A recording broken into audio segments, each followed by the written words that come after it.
Hello, hello, everybody. Alright, before I do anything, I unfortunately have to do, um, respond to these students.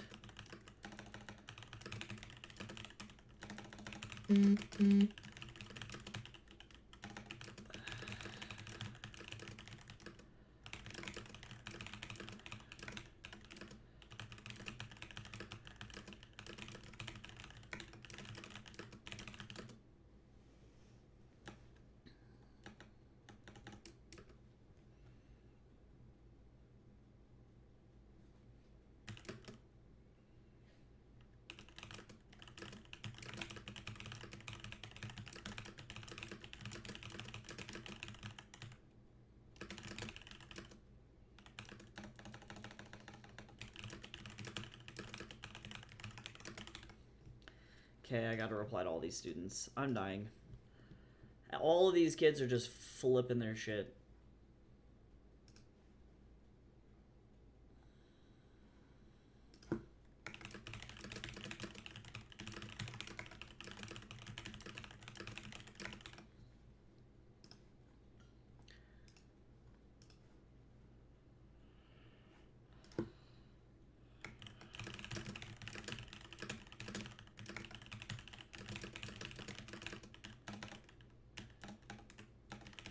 Maybe I'm ancient, but like it really freaks me out when students are like, I installed all these apps for this class. I'm like, they're not apps. They're programs. Like they're different.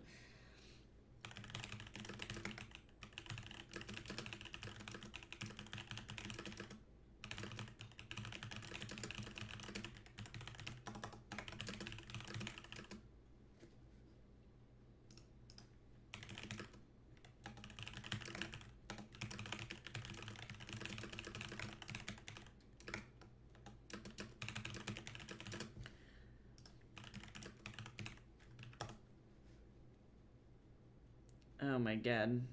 I might be ancient though, I don't know. I don't know. I gotta reply to all these students. How are you doing, Carix? I hope you're doing good. These students are literally freaking out.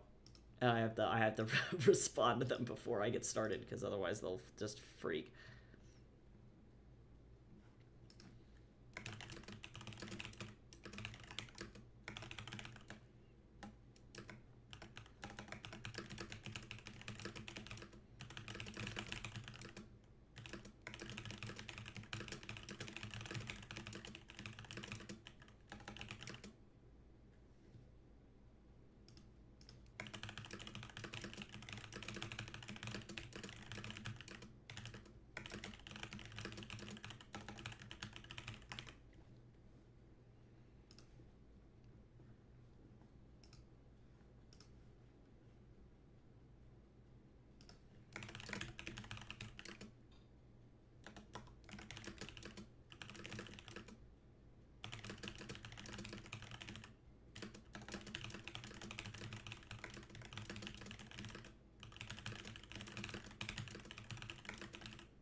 Oh god, alright.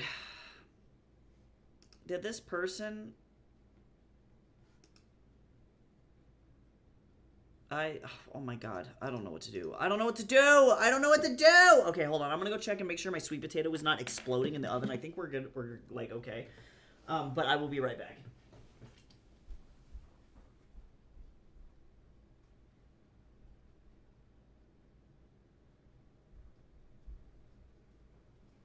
Okay, we're good. The Tato is Tatoing and it's not exploding. Holy shit. I don't know what to do about some of these students, y'all. I'm like... Me and another author have been talking about this.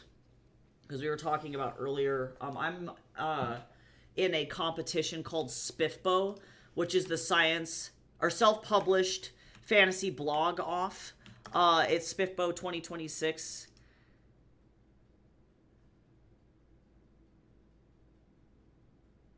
Let me see here.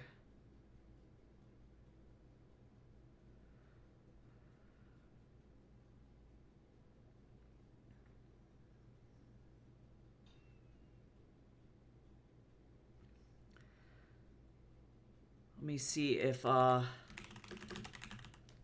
Court of Snakes has not yet been reviewed at all. It looks like Fantasy Hive got on it, so this reviewer has not reviewed any of my work. But yeah, point being, Spiffbo. This is Spiffbo, and Q is going through the entrance, and she double-checked all of these books, all of these ones on the list, and a fifth of these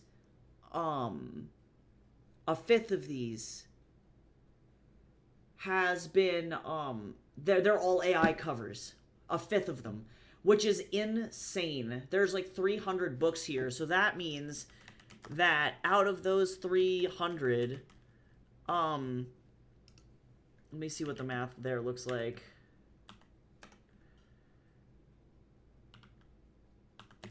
45 of these books have AI covers.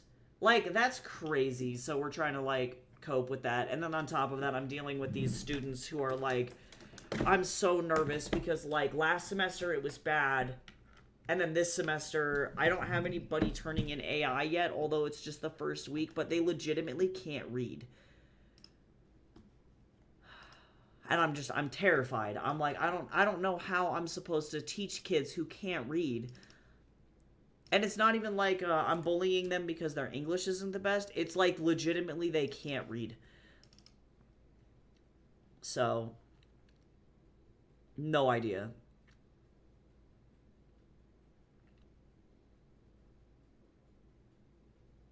Let me see. I need to position all my little guys in this alleyway. Hey, I'm glad you're working on a new OC, though. That's fun. Or on drawing an OC, I should say. That's very cool.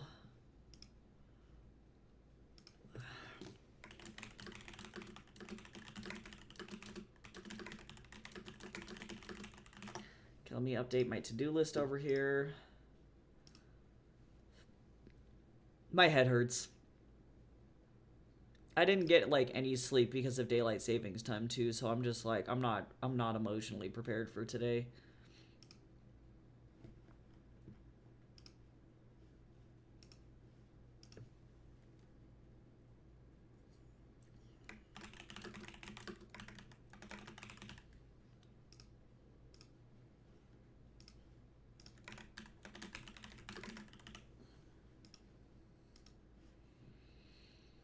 Okay, there we go.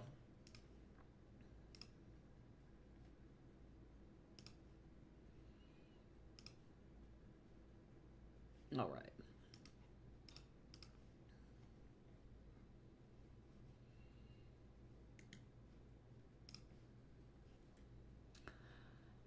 Okay, time to set up this thing in Daz. Here we go.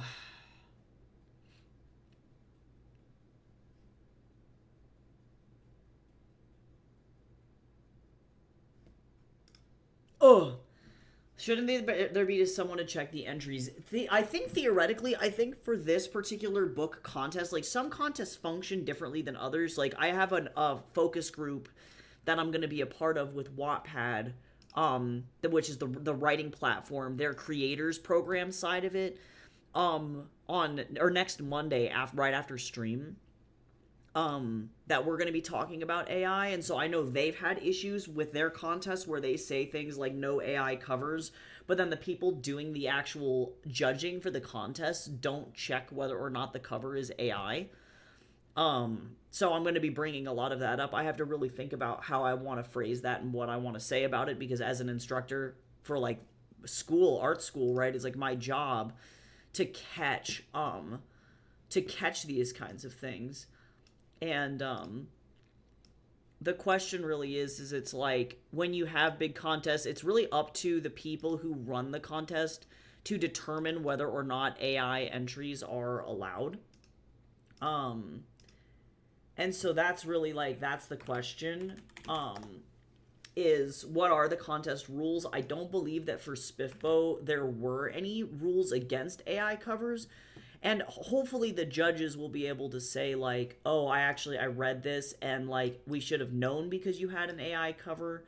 But at the end of the day, we looked at it, and it said that your writing was AI, so we just immediately cut it. You don't get to be in the contest anymore. Um, but at the end of the day, it's like there should be rules against those things, and what I think people need to start getting into the habit of is it's like you can use, like, I normally can spot AI with my eyes, but it's like if people want to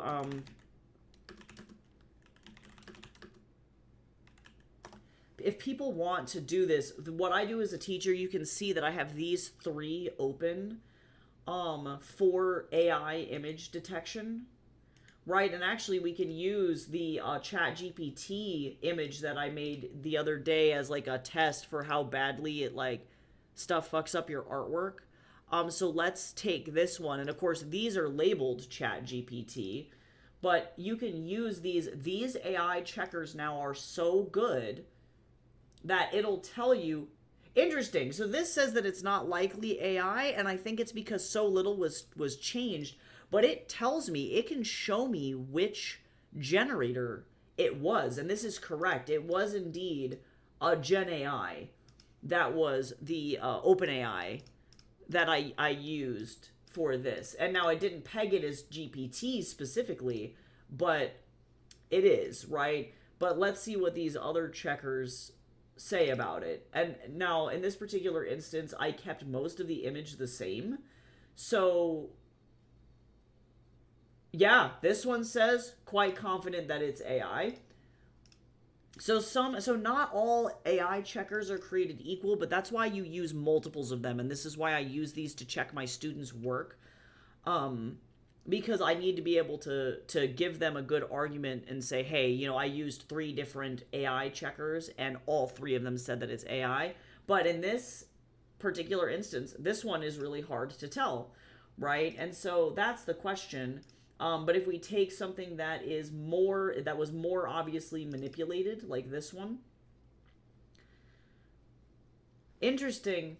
And so I wonder if this was because this was made from my own artwork, like to prove a point, but it's still flagging as AI, and I would still flag this with my own eyes as AI. So point being, even the AI checkers are not that great, but you can use them to double check your own eyes to see if like you're crazy. It's like, is this, just my eyes playing tricks on me, and this person has like a very specific style. But I guess I can use a pretty good example for one of the book covers that Q found for SPIFBO. And this isn't to call any specific authors out. Like, this was just the example that she sent me because she needed me to double check. She wasn't sure if it was AI, and so I had to double check it with my own eyes, as well as with these checkers, because I looked at it and I went, there might not be a chance. There might not be a chance that this is AI, right? Like, I looked at this and went, I don't know, some people's digital painting styles are just that, but this thing showed up as, yes, it is Gen AI, and it's probably the one image generator, right? And I can do that for all 3 of these. And so there's clearly, based on like what we just saw here, there's a difference between it trying to check for a piece of art, definitely AI, it checking a piece of art that I uploaded that was my own artwork that I then manipulated with AI. It seems like it has a more difficult time looking at that. But in this particular case, this was generated entirely by AI, and these AI checkers are able to find it almost instantaneously, right? So, point being, is it's like if authors think that they can do this, if people think that they can get away with that, it's going to become more and more difficult for them to do so. And I don't know why these authors or these students even think that they can do these things. Like, it's just absolutely insane. Hi, Cal.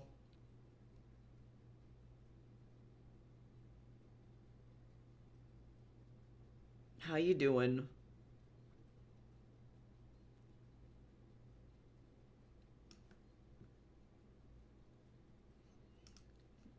Okay, let me get this stupid thing set up so that way I can actually start.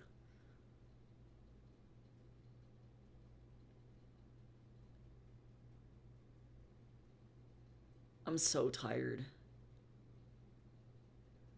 I just, like, I can't cope. And it's like, it feels very unfair to me, and that's really what I'm going to hopefully try and tell these Wattpad people, is that it's like, at the end of the day, it is unfair to other people who put in a lot of effort into their work and into the writing to have to go into contests like this against other people and have to deal with that. You know, it's like, ultimately, we shouldn't have to compete against AI. Oh no, boss is in a weird mood today. No, I'm so sorry. Everybody, I think, is like low-key kind of freaking out. There's like a lot going on.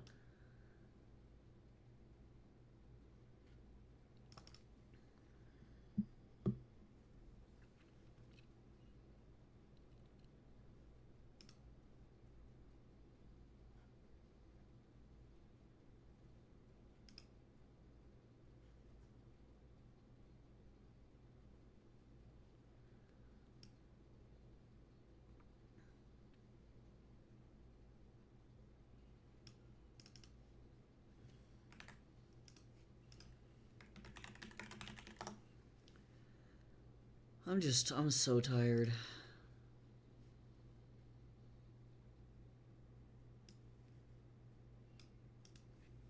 I'm not ready to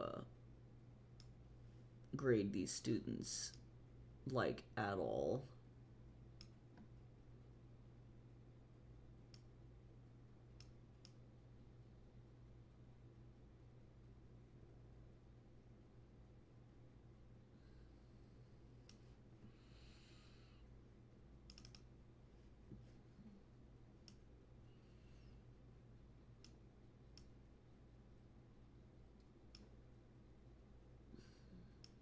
And I'm trying to not be, like, super depressed about it.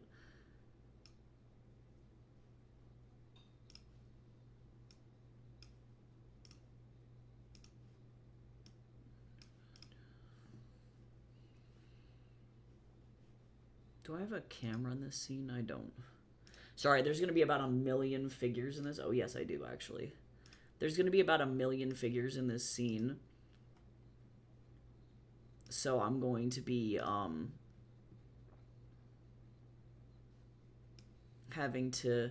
Oh, I need, like, a wide-angle shot here. Let me fix my camera.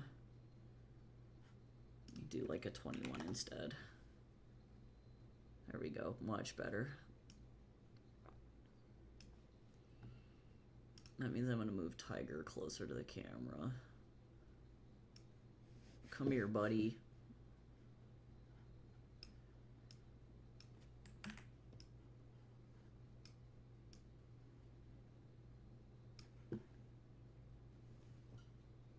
I had to figure out how to stick all these damn demons in this scene. Rockstar of the day, strawberry peach punch. Oh, nice. I love it when they're good. I have a sweet potato in the oven that I'm hoping won't explode. Cal, how is it physically possible that you have a 55 stream streak? You will never be defeated. You are too powerful.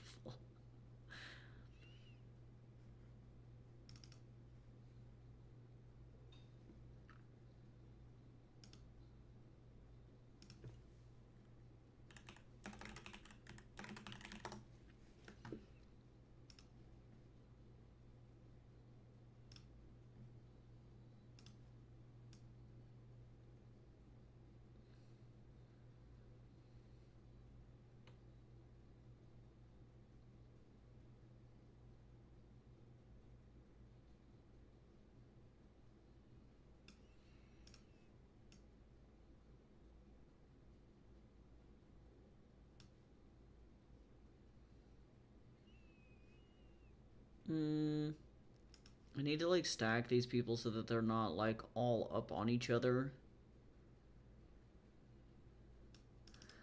So that way we can have this,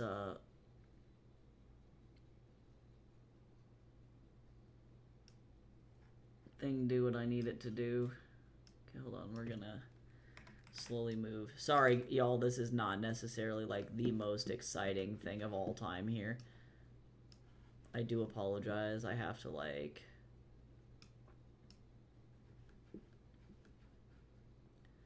move everybody around, and this is like really annoying.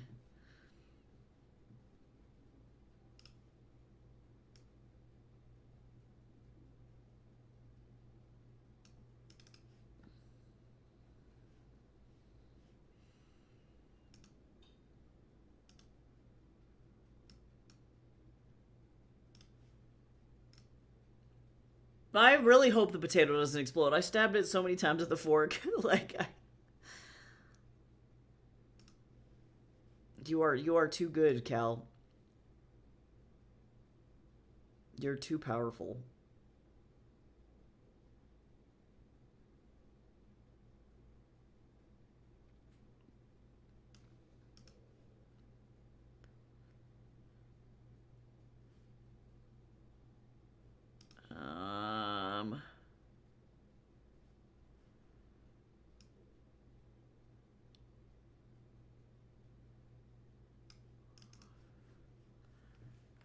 God.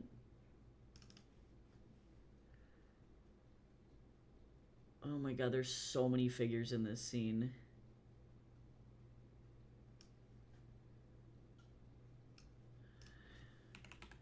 So many people.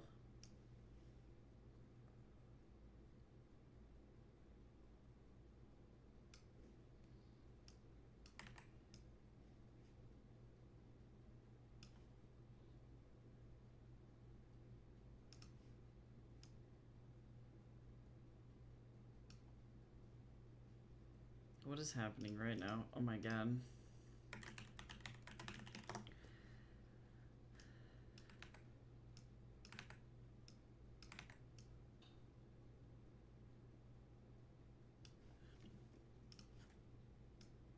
This is why we made these sets, though, because I swear this would be so much worse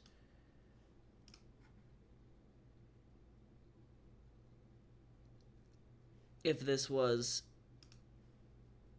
just us doing this by hand. Like, this would be so awful.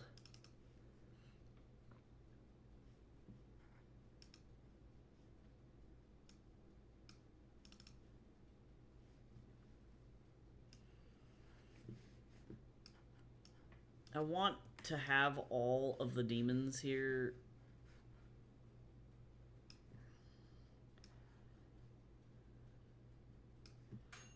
Oh, that's my tater. I gotta go see if it exploded or not. Hold on, let me go check my tater. Hold on. Let me go see if it exploded.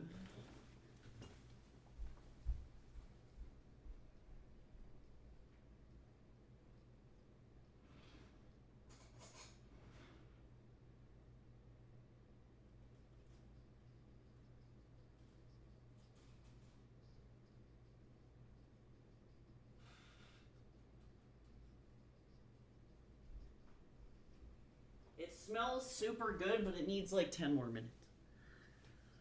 Thank you, Carrix. I appreciate you too. Honestly, I appreciate y'all so much. Like, it's really refreshing being around people who like make art and are really kind and like don't do weird shit.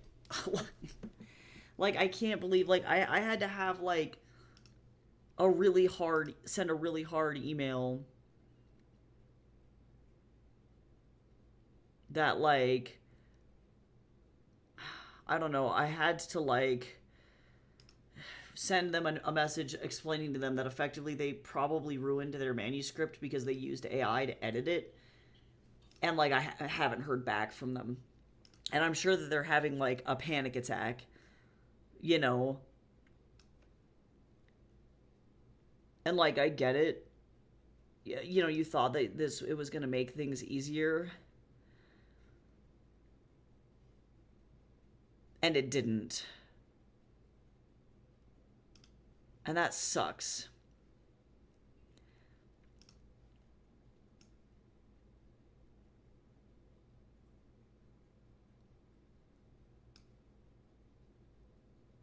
Just sucks.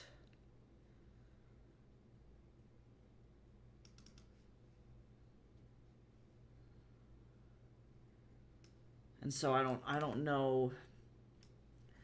I don't know. I can't save everybody.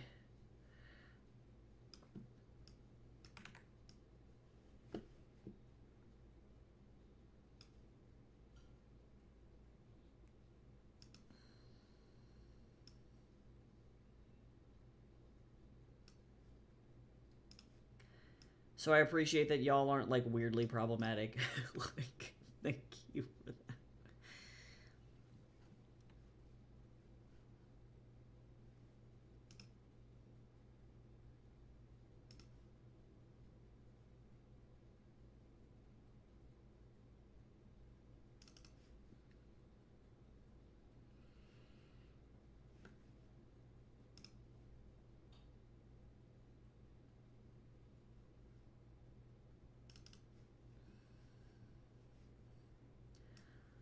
I don't have the fortitude. I don't know. And what scares me about the like kids in the classes is that it's like they email shit like, I can't get my brush to work. I don't know what to do. And I'm like, okay, well, I need you to tell me very specifically, like, what can you not get to work? Like, I'm not going to be able to help you unless you specify, like, what you are having issues with. You know, like, I can't read your mind. If you don't send me any screenshots, I can't look at Photoshop and just guess what's wrong. Like, I can't help you. Honestly, I'm glad that it's been helpful to be productive in here, Carrix. That's awesome. I'm glad. Can I make it censor all these demons? Demon! Where's Shane Madej when I need him? Oh my god. I'm not even joking. I feel like if Shane Madej was here, it would actually be genuinely, everything would be, like, genuinely better. This is a really wide angle shot.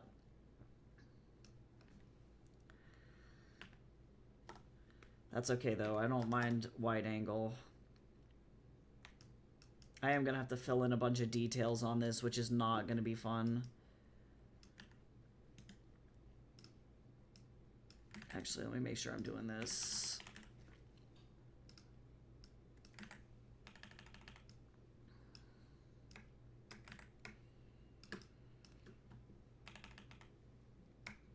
I'm too tired to be problematic. You're too powerful. Man, Tiger had a massive anatomy upgrade.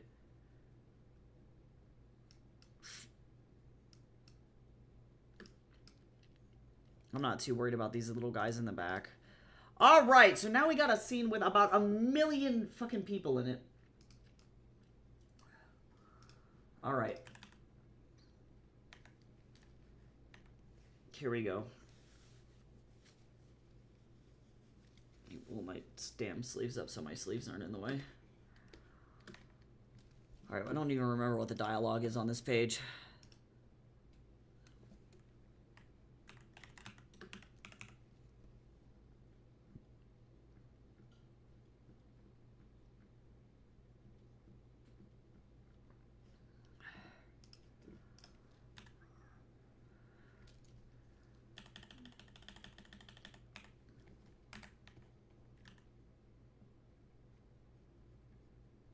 He was really about to go into, like, some kind of sagely monologue, and he's about to get cut off.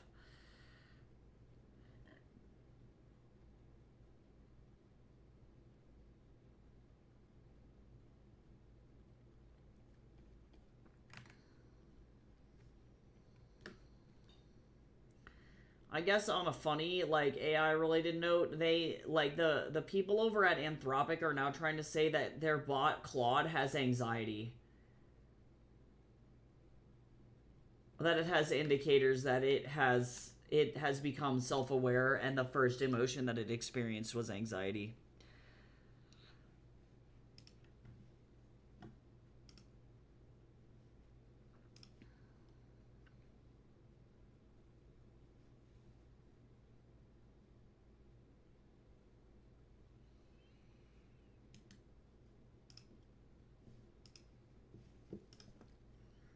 Yep. Yeah, and the way that they ended up determining that was because they effectively so Claude, if you all don't use Claude, I don't personally because I think it's kind of shit. Um but they tout themselves as it's the creative bot. It's the creative version of ChatGPT. So their entire marketing tagline is, well, ChatGPT can't write, so you should use our bot instead because ours can. And the reason that it can is because it stole 500,000 minimum books. Anthropic did anyway from authors. Like they had a massive lawsuit where they had to pay out to a bunch of authors that they stole their books. So that's fun. So that probably means that logistically, yes, the thing is better at writing books because they stole a bunch of books to write. But that being said, they have effectively these AI have what is similar to like a neural network. So humans, when we experience anxiety, specific parts of our brain light up, and it'll show you yes, this person is experiencing fight or flight. So if you take an MRI of the person or an EEG, actually I should say more specifically, you can see when a person is having those kinds of issues. AI bots function very similarly, where they have, quote, neural networks, right? These big pieces of code that show different parts of the, quote, brain in the AI. And what Anthropic is trying to argue is that when Claude was told to write scenes that humans would naturally perceive as anxiety-inducing, so action scenes, torture scenes, scenes where harm is coming to people, or even if it's just high-intensity action scenes where bad things are happening, as a human, even when you're writing these things, because you're low-key kind of hallucinating, you perceive anxiety, right? You can actually give yourself anxiety reading books that are like horror books, for example, or writing horror books. So that being said, they are noting that Claude, the area of the neural framework of Claude, responded in the same way that a human brain would respond to anxiety. Now, this is all hearsay from the Anthropic developers themselves, so we have no ability to prove this in any way, shape, or form. But if the bot's sapient now, it would change a lot, and it's how do we get them human rights?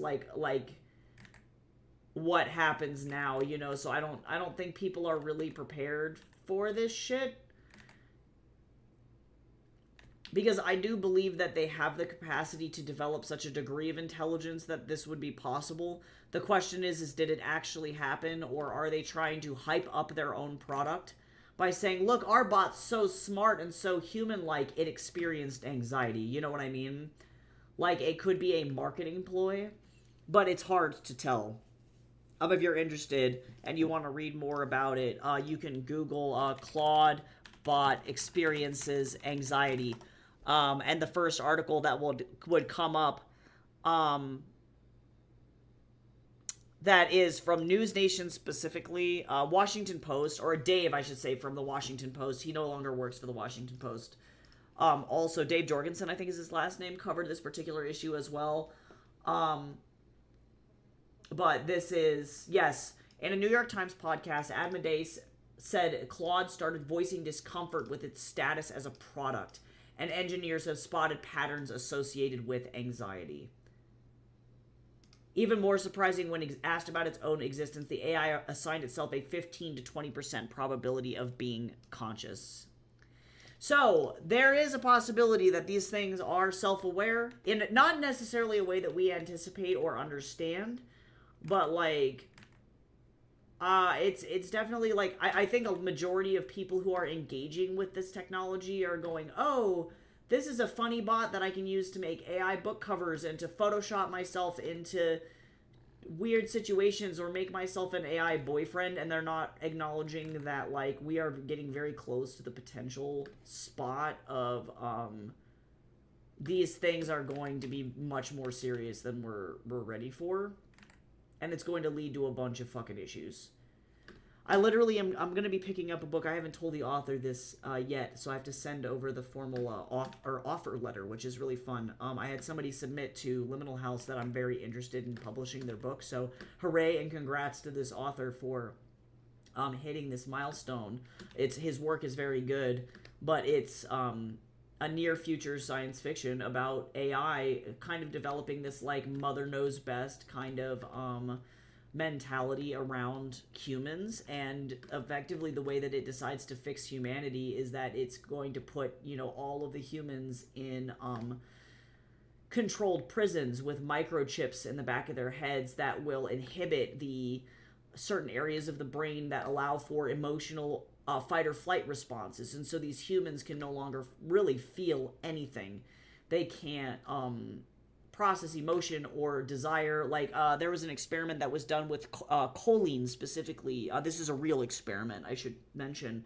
The choline receptors in the brain, and they found that when you turn off the brain's ability to process choline, you lose all desire to do anything. You're not necessarily depressed, but like the phrase that this author used, I think, to describe the state, which I think is pretty good, is that you have no volition.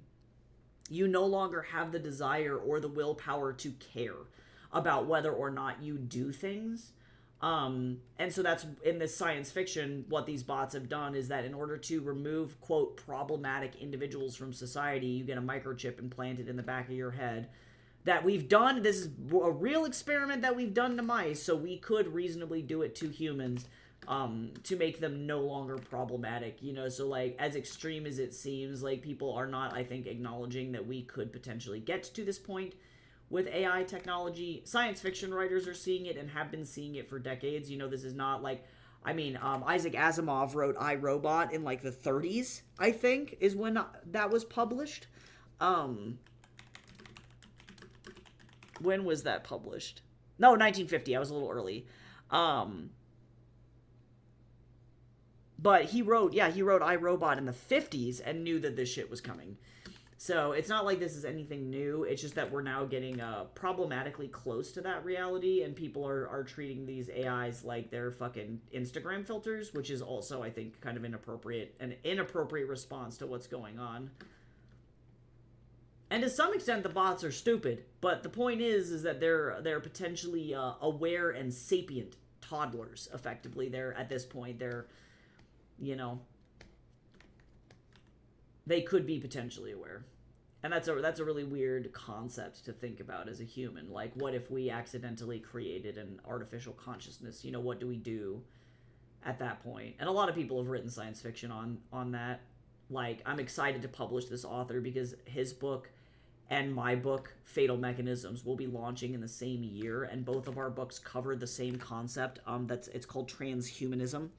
Right, what happens when you have an intelligence, a computer that becomes human or becomes as sapient as a human, and its impacts on the world as like a whole. And so both of the books will fall into that same theme, which is kind of fun, especially because I know people are worried about this issue.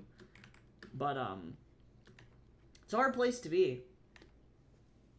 Hard place to be.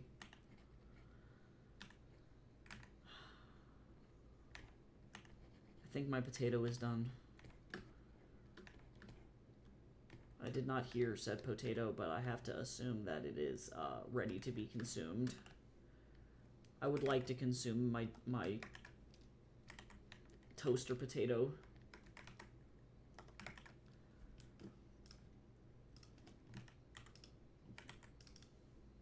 What's crazy about this, too, is that, like, if y'all have been keeping up on AI news as well, Pete Hegseth of the Department of War, the Secretary of War, as he likes to call himself, actually just asked Anthropic, which is the same company that made Claude, the bot that is supposedly sentient and alive,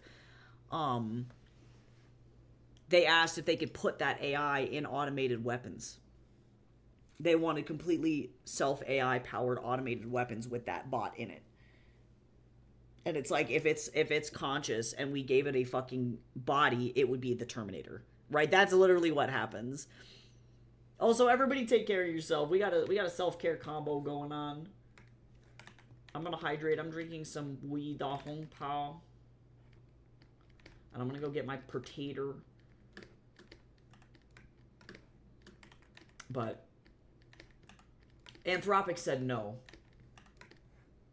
They said no, we are not putting our bot in self-automated, self-controlled robots, war machines. Go fuck yourself. And then Donald Trump tweeted about it and got very angry on Truth Social about how he doesn't like working with, quote, woke DEI AI companies.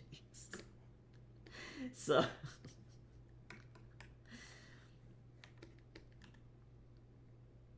But I'm glad that they made that decision, because if they know on the back end, if they have, like, you know, proof on their end that they have not shared with the public yet that this thing is, by all their, like, their tests and all, for all intensive purposes, this thing is, or intents and purposes, that's what I'm looking for.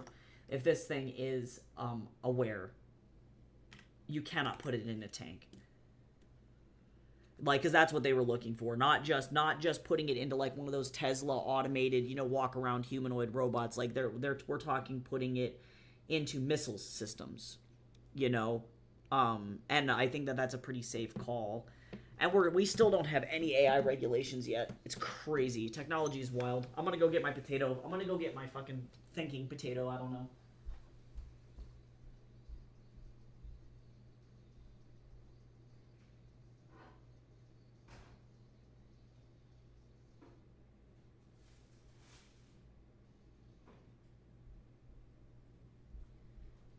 Y'all, this is the most perfect potato I've ever seen, and it started to caramelize, and I'm so emotionally ready for this potato. You have no idea. It's been a really long time since I've eaten a toaster potato.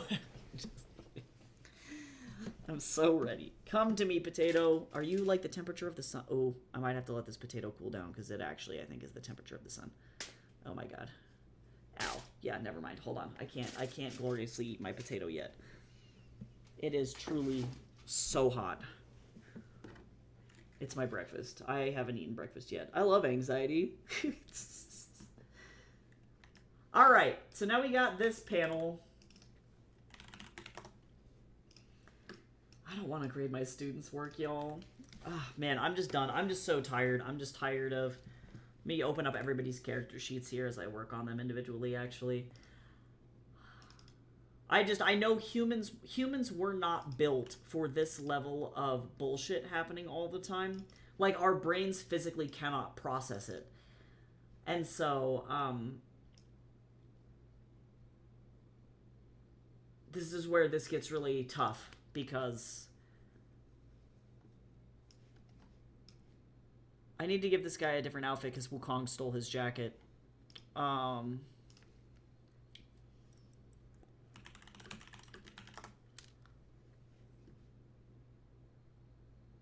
I guess I'm just gonna give him a tiger print t-shirt, actually. That's not a bad idea. With a black collar. That's actually pretty cool. Because I need to be able to indicate that this is the same guy. So we're gonna use the same, kind of vibe here. He's gonna have a different outfit. Which this will give Wukong also another... He's gonna loot this body again.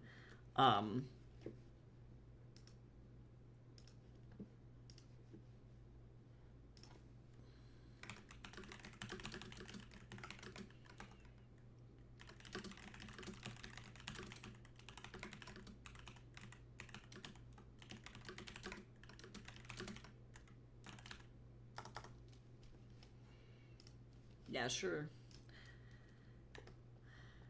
Yeah, this is really just, like, one massive inside joke, too, because, like, in Journey to the West, it's not uncommon for the Tripitaka to come across, like, I mean, if you're thinking about going across India on foot, tigers are a very real threat, and so when the Tripitaka is doing the Journey to the West and is in India, it's not uncommon for them and Wukong to come across actual tigers, you know?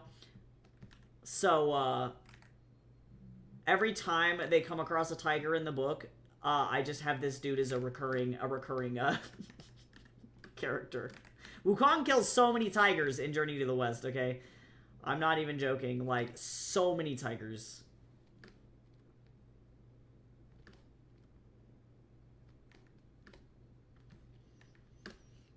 Okay.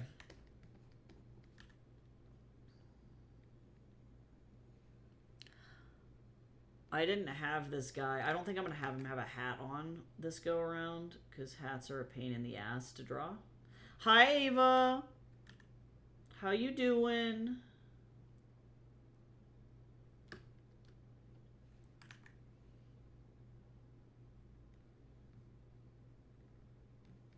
What is the dialogue on this page? Oh, he is nothing. He's not saying anything. Just kidding.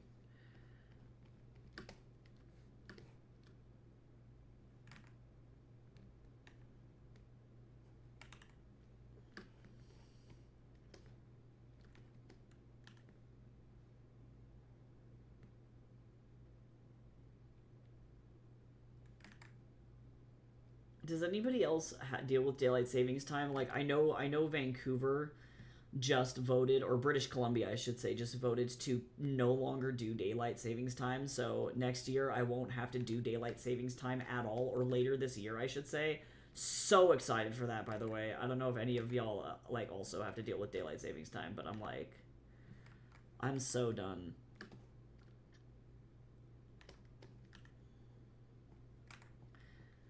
Okay, so now we can assume Tiger is now a level 2 demon. So going off of the metrics that we set up, or if 2 is demon transformation is started, that means he's like a level 3 demon. So I'm going to go ahead and give him 1 animal characteristic, and I think it's just going to be a tail.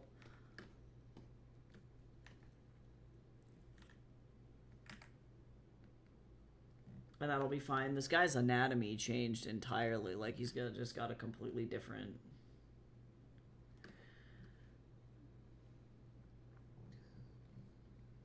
I haven't drawn him since I redid my art style, so that's kind of fun.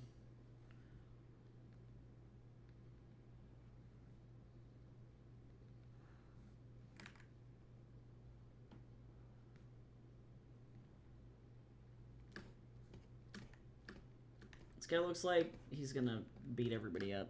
Alright. It's because he wants to. Let's see.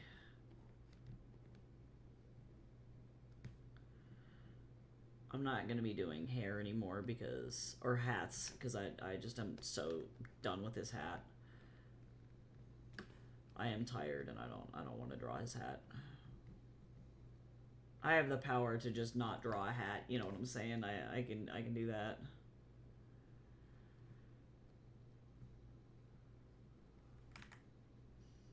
Okay, I want my potato. I'm so hungry, but I can't eat this potato because it's 4,000 degrees. How do I eat my 4,000 degree potato?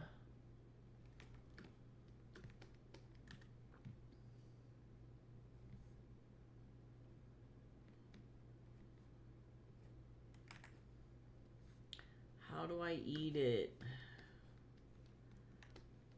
Okay, Wukong didn't take his gloves, so I'm gonna give this guy his gloves.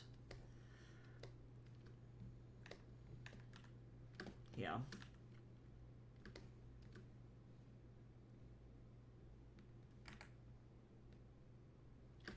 People are gonna make spicy art of this man. I can already I'm already envisioning it. I won't be able to escape it.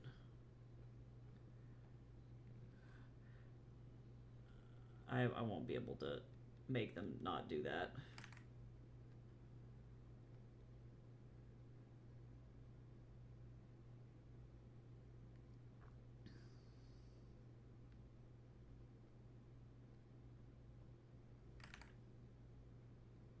I'm waiting for the Fury to leave this potato. It's not working.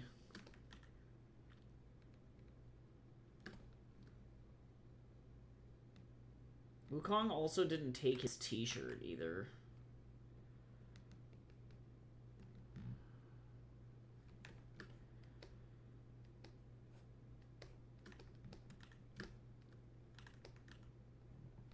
That's okay, do what you must. Carrix, do what you must. This guy is only going to get progressively more attractive as time goes on. which I think low-key is a commentary on, like, the allure of, like, demonism, you know, like, being corrupt and you have things come more easily to you. So that perceived power is, like, a huge, confidence booster. But also now he's jacked as shit. He was, like, kind of fit before, and then now he's, like, massive. So that's a thing. And it's been, like, a couple of days. So that ain't great.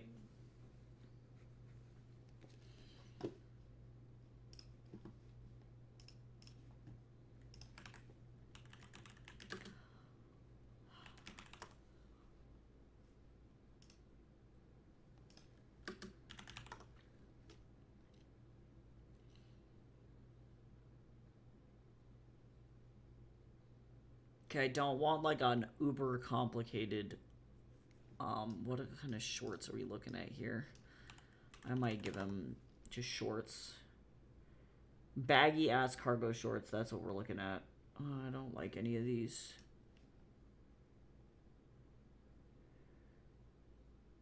I just don't want to have to deal with, oh,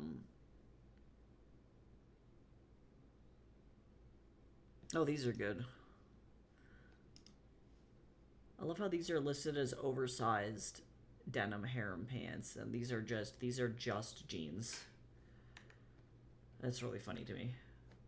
But I do like the placement of the pocket, though.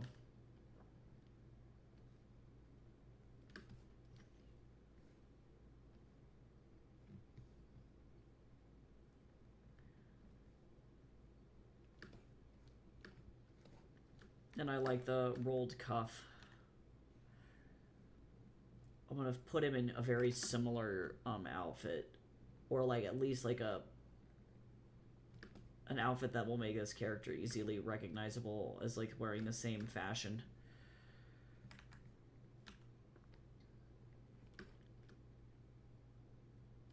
It's like he's got the same, yeah, the same tastes.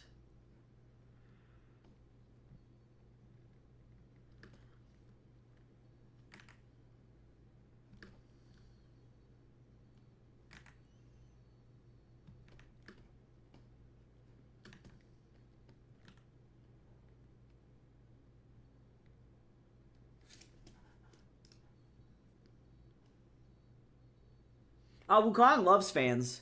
As long as they're not like bullying him, I think Wukong runs into an issue in this particular universe where most people view him as a demon specifically. So demonism is something that is considered like a disease. No, so people don't treat him very well. But he loves being adored. You know, like he's got an ego the size of the sun.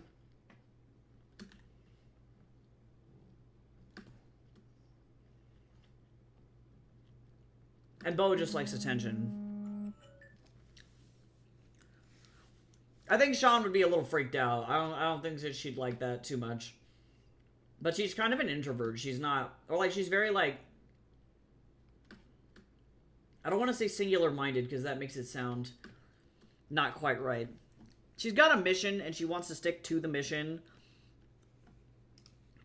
And if people are like doing weird shit, like sending her DMs being like, "You're so cool," that would be like, "Why are you here?" Like, you know, you freak me out.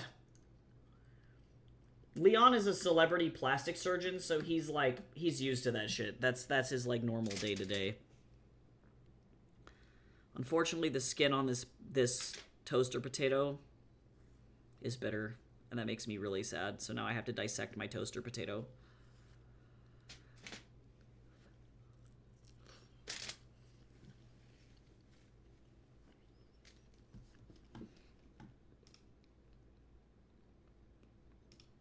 Yeah, Wukong would eat that shit up, though.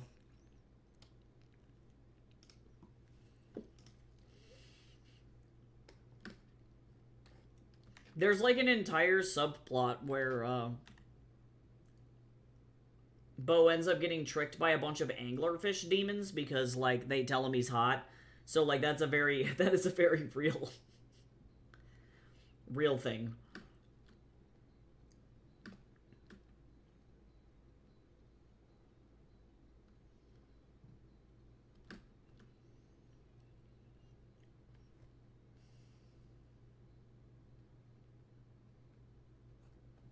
Wukong just demands respect in general. That's like his whole vibe, really.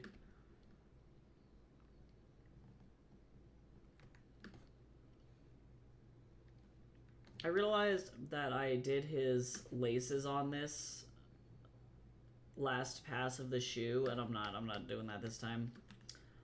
No one can stop me. I ain't doing it.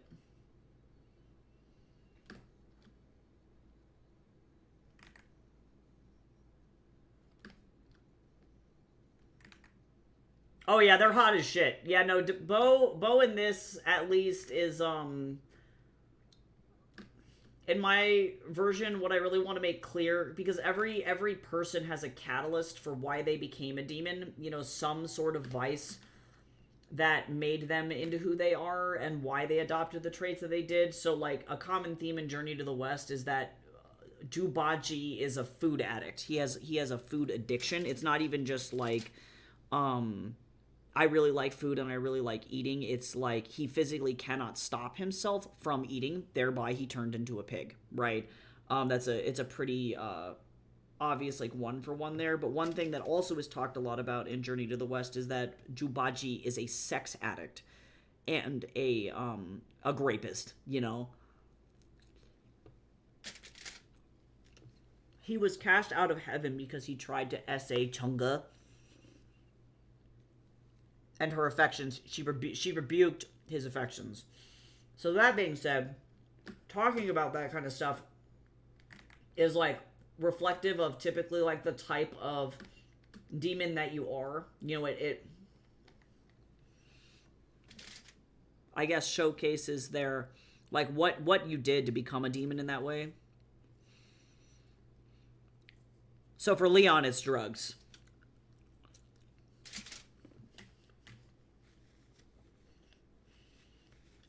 Which is why Wukong is so upset all the time. Because he didn't do anything to become a demon, because he's not a demon. He's a god. And, people misappropriate him into the wrong category all the time. Okay.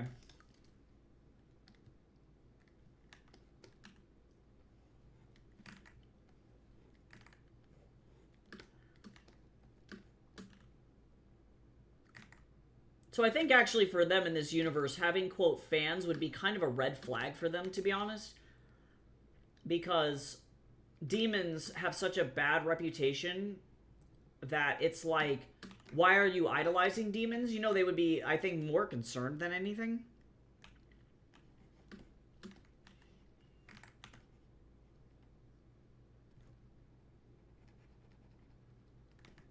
And them doing what they're doing gets them actually more of a negative reputation than anything else, because it pisses off all the demons around them, so.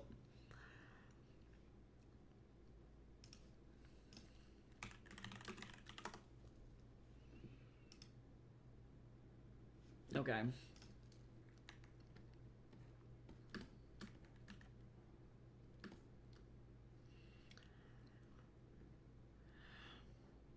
I learned that to deer, tigers are like gray, or they're invisible, I should say, because deer can't see anything but shades of gray apparently, and so a tiger to them looks legit the same color as all the grass around them. So they literally, tigers are invisible, and so they don't see them until they move, which is so scary.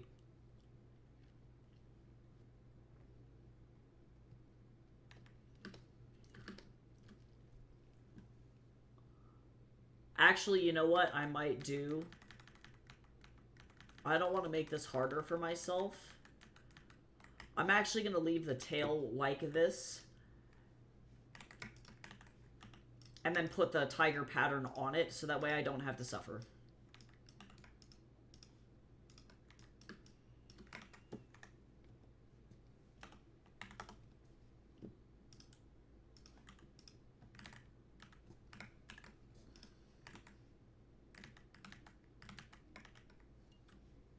Actually, I'm a dummy. I just did that. I don't need to do that again. My brain is not functioning.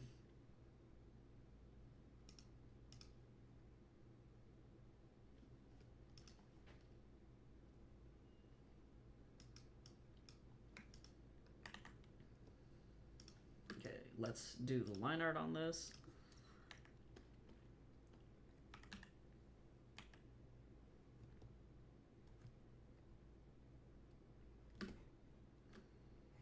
Yeah, a lot of this story is about, like, bettering yourself in redemption, which is just, like, themes of Buddhism in general. So, I want to make it very clear that some people are good at that. You know, like, Bo and Leon eventually do work through their issues, and they become better people. But it's very painful to do so. And then other people just aren't. And, like, Tiger is one of those guys that just doesn't. Hi, Gamby. How you doing?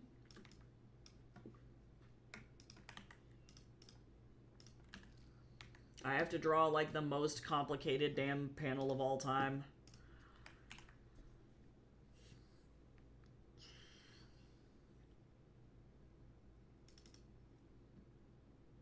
We're drawing all these demons that we made last time.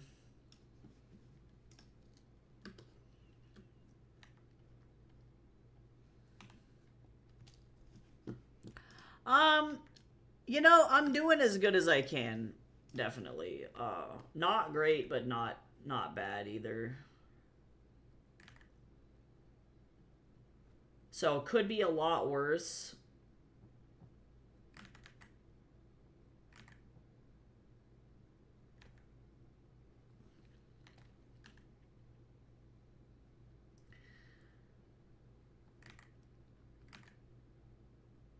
I unfortunately was recently diagnosed with PTSD, and the state of the U.S. effectively is so triggering that, like, I'm just constantly in a PTSD state, which is not fun. It's something that I can work through, but ultimately it just makes me really, really tired at best, you know? Being triggered, like, 24/7 is not easy.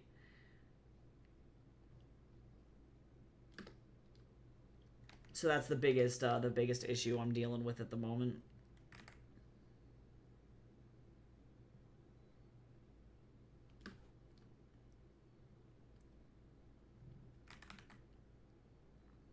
And I think eventually it will get better, but I have to get out of the US in order for that to happen. Because you have to get out of the triggering environment, you know?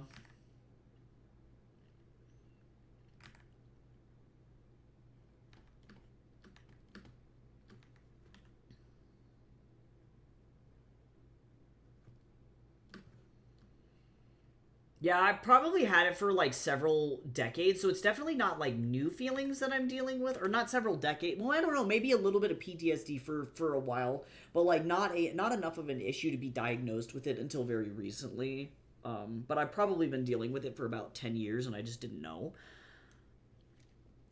So thankfully, it's not anything, like, super new, or, like, and I deal with it a lot better than I did, or used to. But, it's definitely really annoying.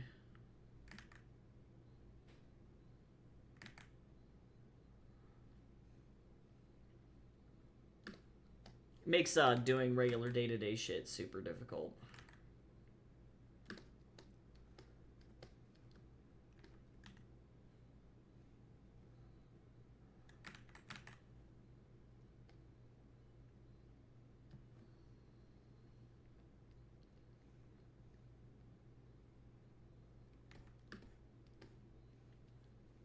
Yeah, I'm definitely not even, like, really upset by it, but it's really annoying to effectively know what your triggers are and know, like, what is causing the PTSD and then not be able to get away from it.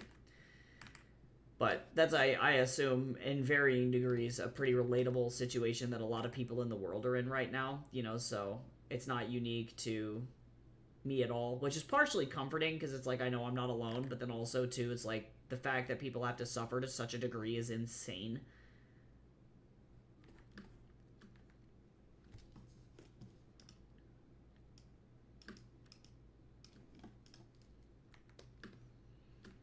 Oh my god, Photoshop, please. I don't even remember what this guy's wearing.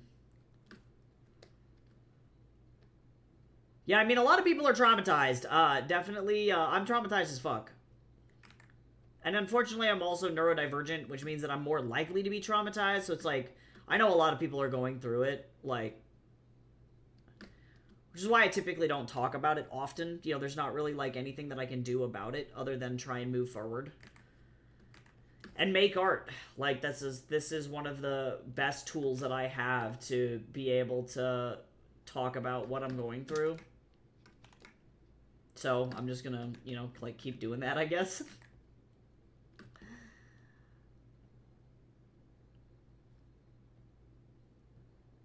Listen to K-pop Demon Hunters and cry.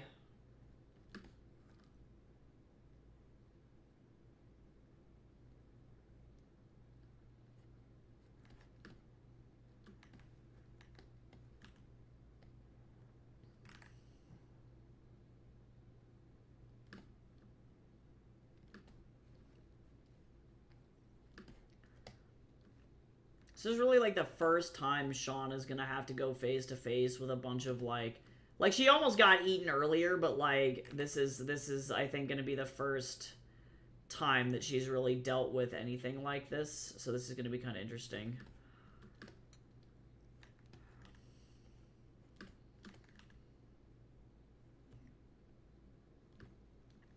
Y'all are allowed to make any horny art you want, just to let you know. I'm not gonna get mad. I'm not gonna be one of those creators.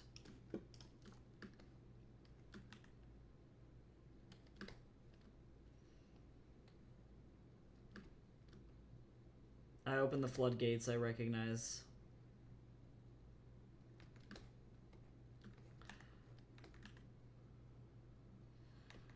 Actually, I'm gonna bring this in just a little bit.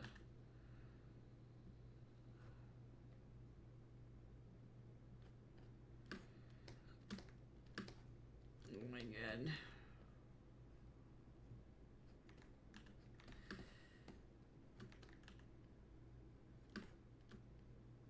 Oh my god. I named these guys really funny things in the comic, or in the script, because I didn't have any names for them at the time. So they have names like Drizzle and Shizzle in the script. I have to just assign a random Izzle to, like, whatever these guys are. Now that they have actual, like, characteristics and traits.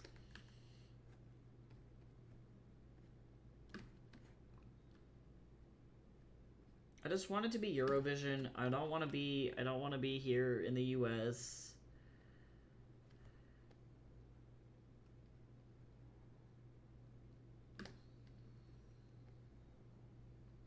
I don't want my country to be starting fucking pointless ass wars.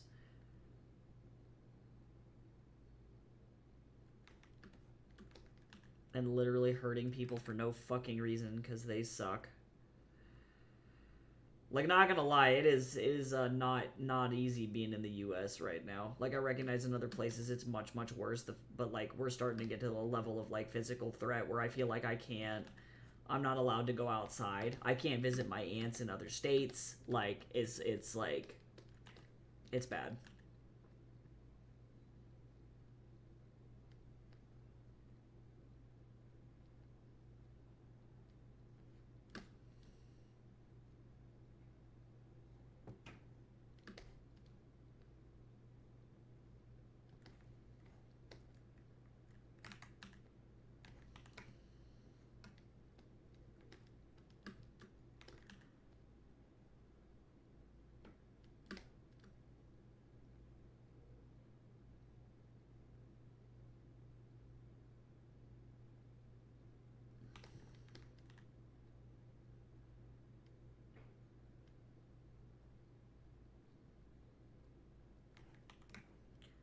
Alright, this dude is enormous.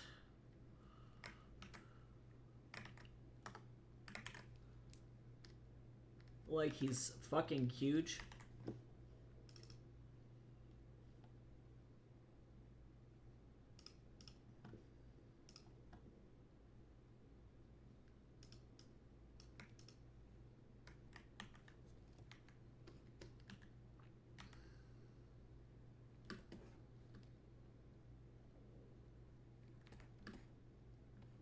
Yeah, and I think what makes this the hardest is that we're just kind of expected to just, like, carry on. And, like, just do stuff. You know, just keep going to school or going to work or whatever. And it's like, oh.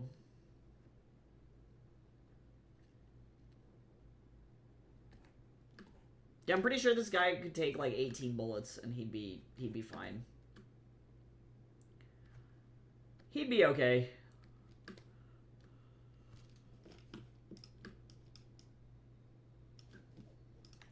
Okay, now time to go do this very tiny man in the bag.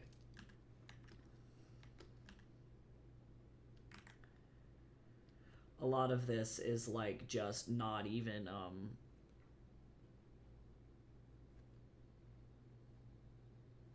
no, this makes this dude like way more sinister actually.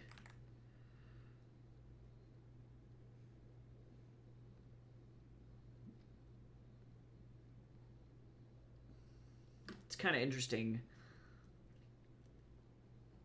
drawing these characters for the first time because from different angles, I just like I haven't done it before, so it's kind of a unique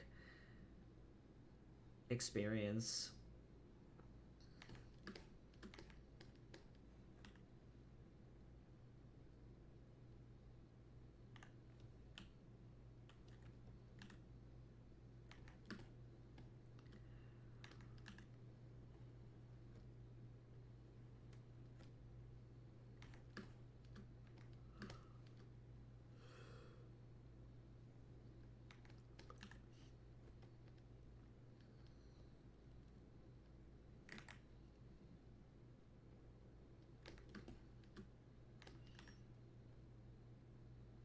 This is so tiny.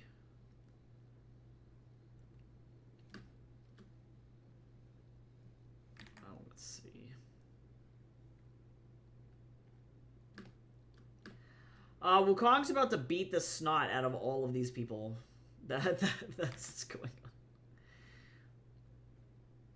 Tiger is pissed that Wukong stole all of his clothes, and surprise, surprise, there are consequences for your actions, and Wukong is about to learn that. And actually, I guess maybe he's not about to learn anything, actually, because Tiger brought all of these demons, all of his demon friends, to go beat the snot out of this guy. And, they're gonna learn. He's gonna learn nothing, because he's just gonna be able to kick the ever-flying snot out of them. This is effectively a point in the comic that I'm using to demonstrate how obnoxiously powerful Wukong is, because I need to be able to set a power threshold, and already the fight scene with Tiger the first time took about 5 seconds to get through. It was like 3 panels, because Wukong literally is just so insane, and so now I'm slowly power ramping so that way people can see that, like, yes, indeed, this is kind of a big deal. And then that will only make the fights with the other demons in, like, later on in the comic that are actually kind of a big threat, and they have, like, magic weapons and shit, actually problematic. It'll make them more, an obvious threat, I guess I should say.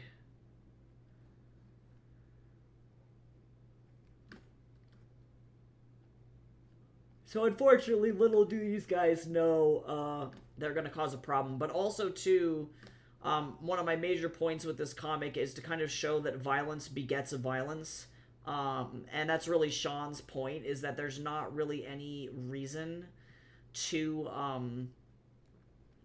be violent, because at the end of the day, these demons are going to become recurring characters, and each time you see them, they're going to be more powerful, stronger, bigger, angrier. You know, it's like, so by beating the shit out of people, effectively, all you're doing is making the problem worse, which is something that she tries to teach Wukong throughout the comic, and eventually he figures it out, but it does take a while for him to understand that there are better ways of subduing people and getting them to do what you want them to do, versus, you know, just beating the ever-flying shit out of them and making them more angry than they already were. So last week we made a wide assortment of demons, and now I am putting all these little guys into this scene. We made an alleyway, and then Wukong's going to kick the shit out of them. And then these next couple pages are going to be probably some of the more intensive shit I've ever worked on, so it would not surprise me if this particular chapter does take a while for the comic to get out, just because I want these action sequences to be really spectacular. particularly with like Wukong's martial arts forms. I want them to be really impressive. Also, everybody should stretch. Yeah, I think the sad thing about all these demons is that like they had the choice to be good people. You know, they had the opportunity to not do this, you know, but like a lot of these people chose violence and they chose hatred.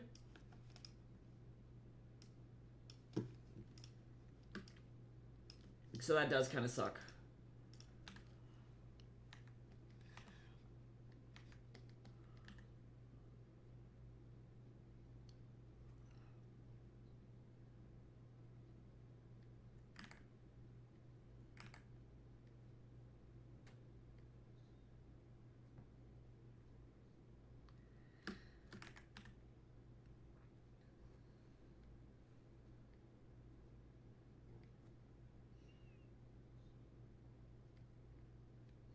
Yeah, they chose to be shitty people at the end of the day anyway.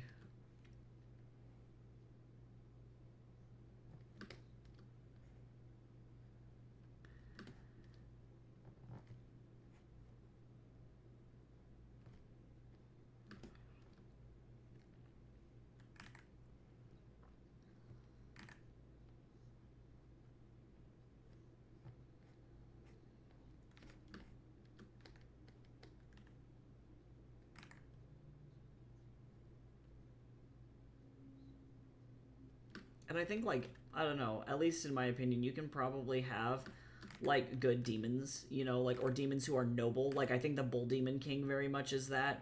At least the way I've written him anyway, is he's a very noble guy. He's just, really misguided. And in his quest for order, it caused him to be just kind of a shitty person.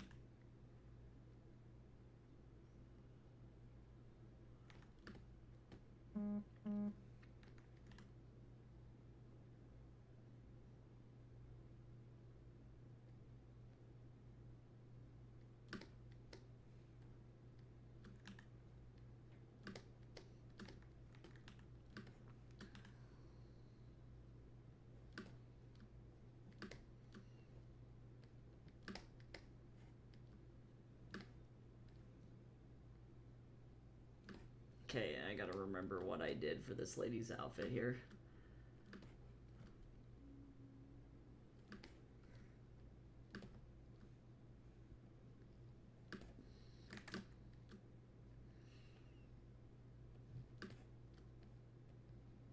But I do want these characters to all be, like, slightly recurring, where, they start to work for other demons. You know, like, later on you'll see them hanging around, like, the Bull Demon King's club or, like, other places, because these people, they can't really escape criminal life because they're not given the opportunity to. You know, they just kind of continue to do that. So I don't know. I would love it for it to be a commentary on like how you can't, like, as soon as you start to get into these kinds of systems, it's really difficult to get out, because that's really what this is it's a systemic issue, not like these people are evil issue. And if given the opportunity to get out, they would, but they chose not to.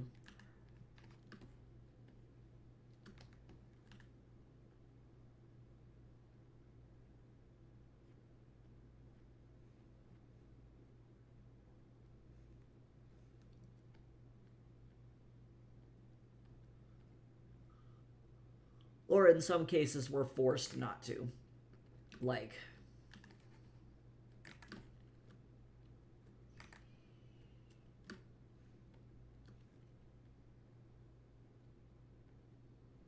everybody's got a different story, but it doesn't justify the violence, you know?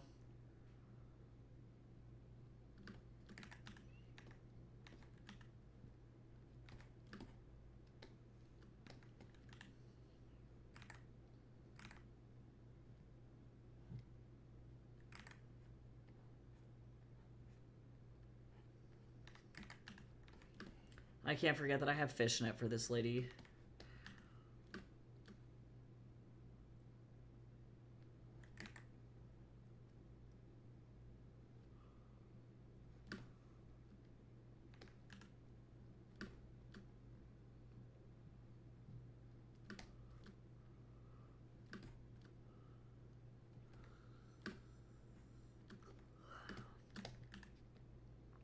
God, I wish that my body would just sleep.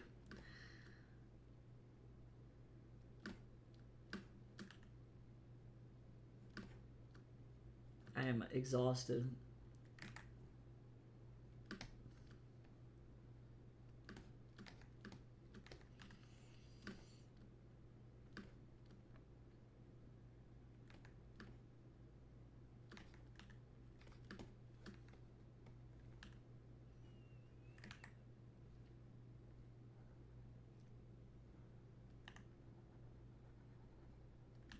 Me and my husband just keep having nightmares. He has like CPTSD, so it's like his PTSD is like, I guess, worse than mine, so to speak.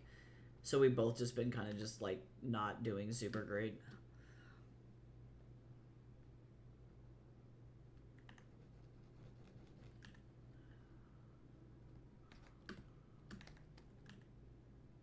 I'm just very exhausted.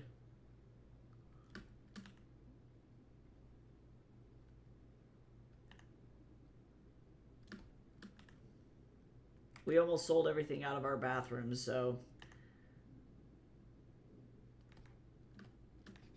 we're going to be done with that soon, at least. And then we're moving on to pack up my lovely living room, and then we'll move on to the dining room, and then the office, and then the kitchen, and then our bedroom. So that's fun.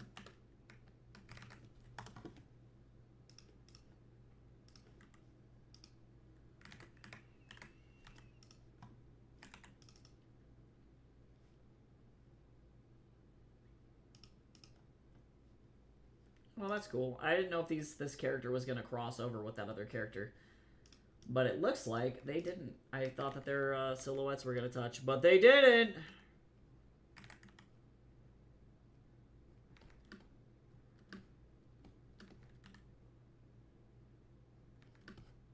It's always hard introducing like a million new characters because it's like, welcome to side character hell.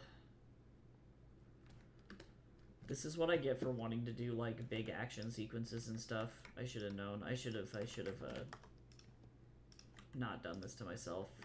But I chose a Kung Fu comic. I could have done Slice of Life. I could have had a Slice of Life comic, and I wouldn't be having these issues. But I didn't! Oh my god, this lady's so tiny back here. Oh my god, she's so small. Alright.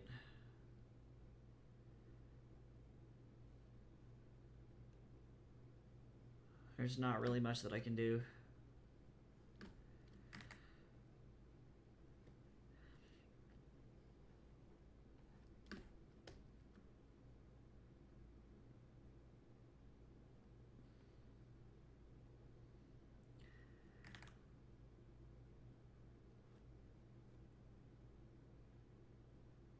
Tiny. Hi, Easy Cheese! Pizza Lover, I remember you changed your username. I like your new username. It's fun. It feels like a Pokemon evolution. It feels like you evolved from one cheese to another.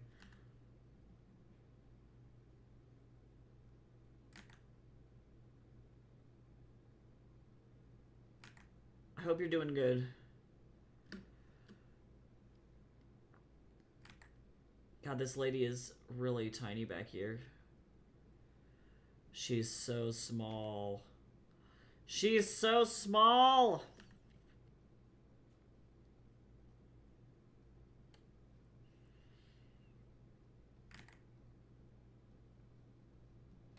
She's just like way back there.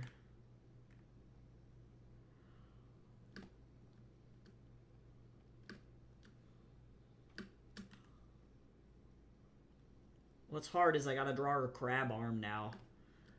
That's not something I ever thought I would be saying and or doing with myself. If you had told me several years ago, bro, you're gonna have to draw a crab arm, I'd be like, what do you mean?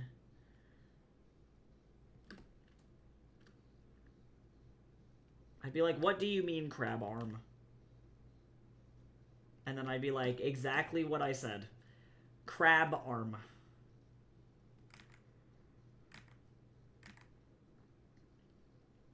Crab arm.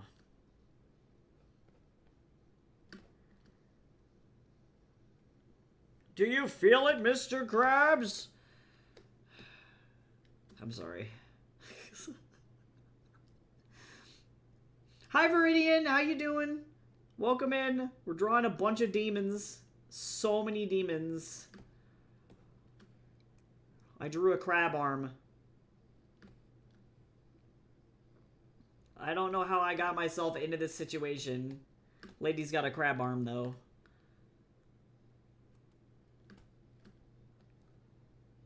This is because on stream last time I was like, wouldn't a crab demon be fun?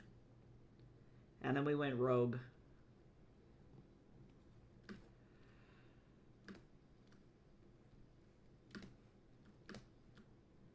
Crab demon, looks like crab but tastes like demon.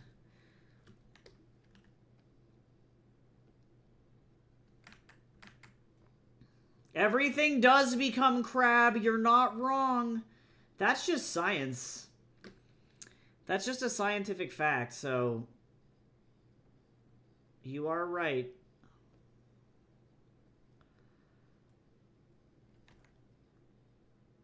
Crab demon, crab demon.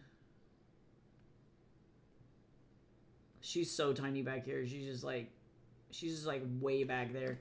And then I gotta draw a dumpster. I'm not ready. I'm not ready to draw a dumpster. I don't want to draw a dumpster. This is gonna be one hell of a panel, actually. I don't think I'm gonna even finish this page this time. Which is probably gonna cause a lot of delays for this particular chapter, but I'm not super worried about it, I guess.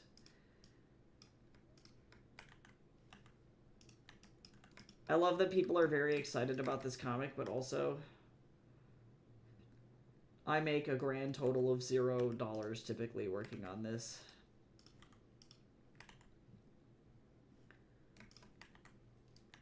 So I have to take my time with it. So many characters. Oh my god. But I hope y'all are doing good. Hello?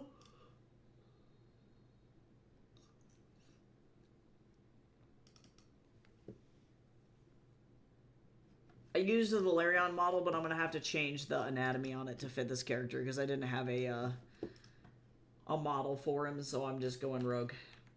I might make one for him eventually, but I don't really want to right now. And this model will do what I need it to do.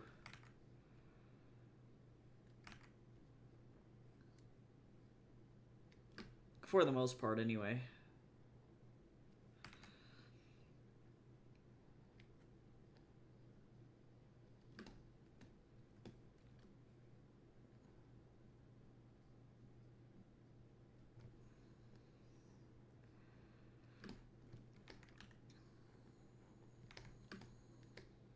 This guy's fun design, though.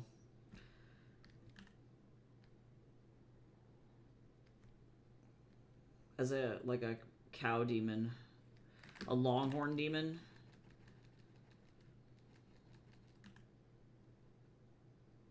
Maybe him and that other ox guy are friends. I don't know, though. I don't know how that works. They were roommates. I don't know.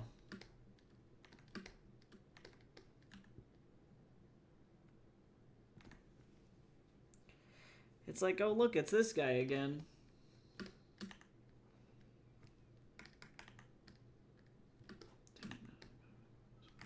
I should not have done that.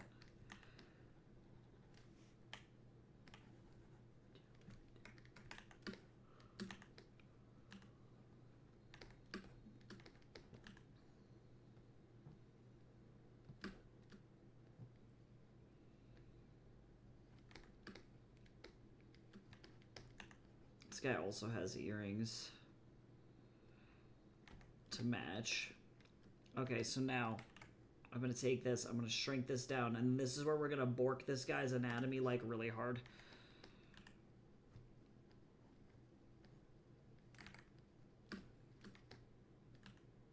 And by that I mean this this model was not built for this dude. So we're going to just kind of wing it. And what I'm gonna do is I'm actually gonna shrink this down so that way he is like much like chunkier, I guess. And then I might make his model bigger, we'll see. Or make him bigger, just overall. I will have to make a model for this guy eventually.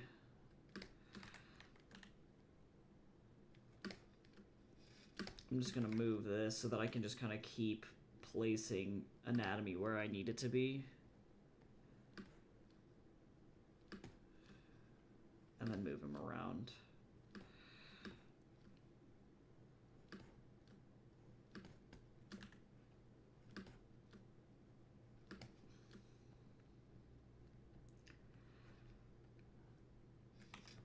Oh, man.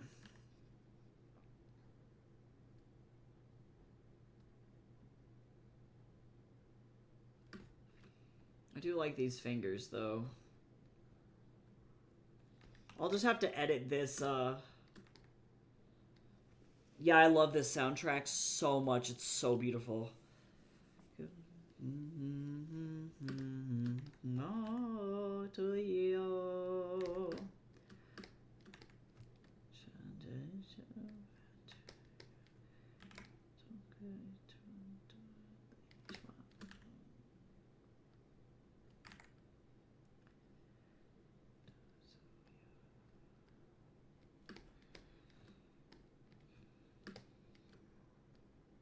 So beautiful.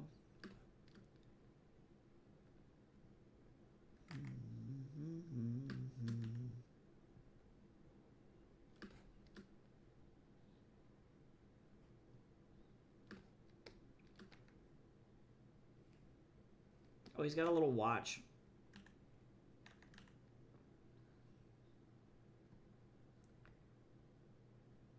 Little tiny watch.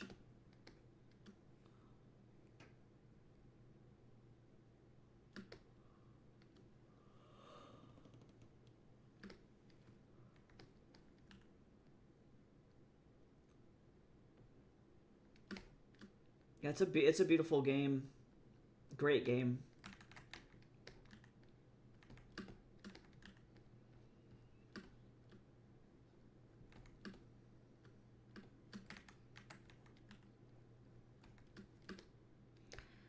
Okay, I'm gonna have to get his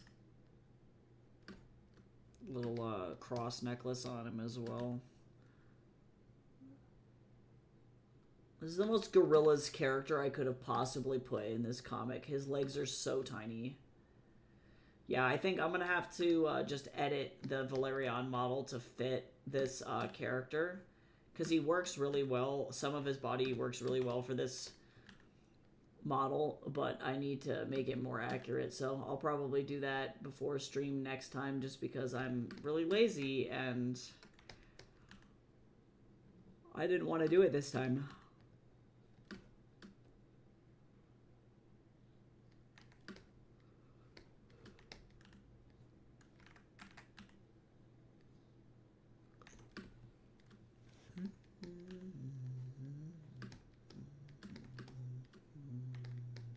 He's got the tiniest little boots. He's got tiny little cowboy boots, y'all. He's got little spurs.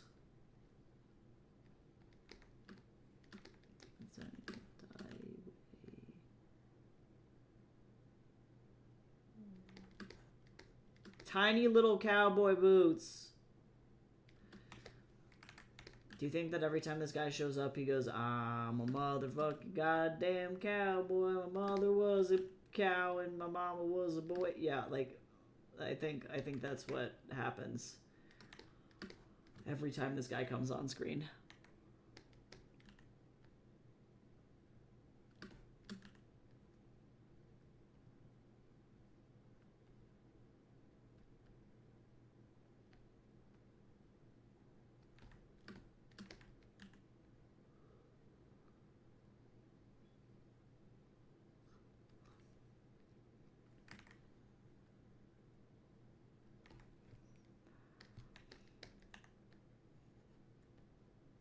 Where's that song? Do we have access to that song? Oh my god, we do.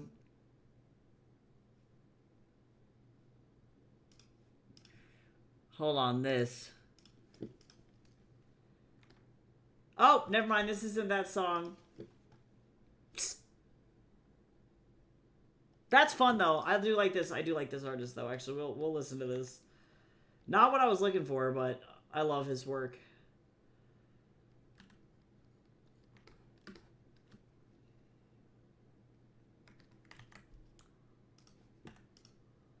Okay, but this is the most One Piece ass anatomy of all time. Oh my god.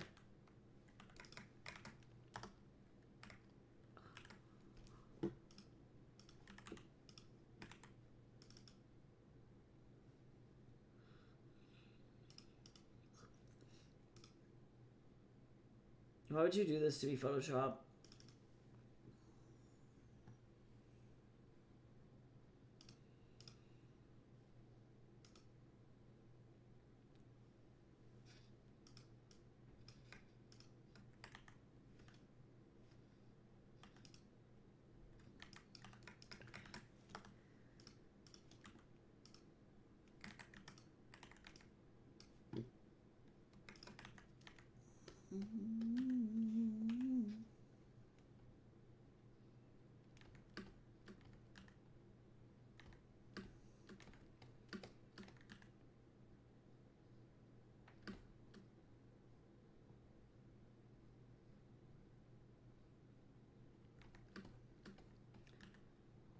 This is a really pretty song.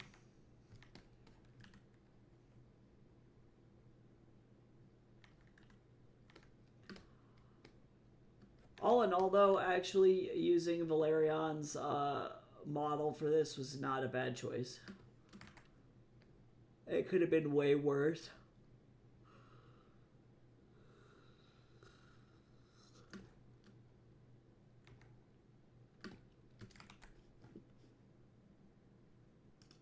By God. All right, last one.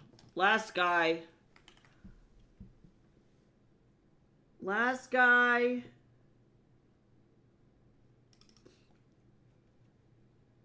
Oh, the song slaps.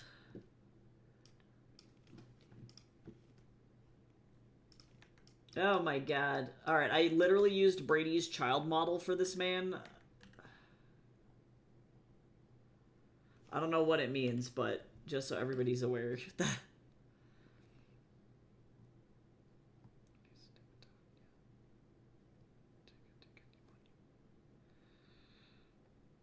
I don't know how I made this earlier, so this is going to be kind of a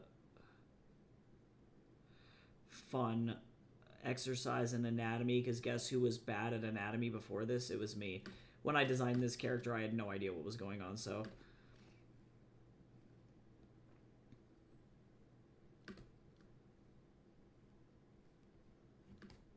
Shape design was not great either. I just needed way more simplification.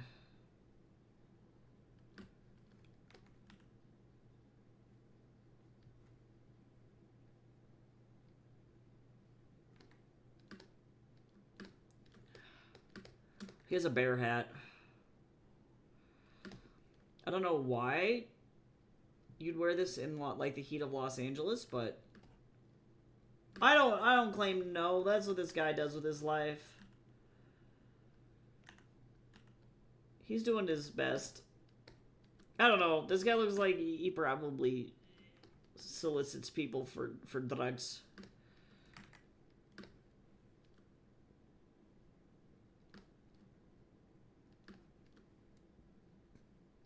I'm gonna simplify this dude's outfit down because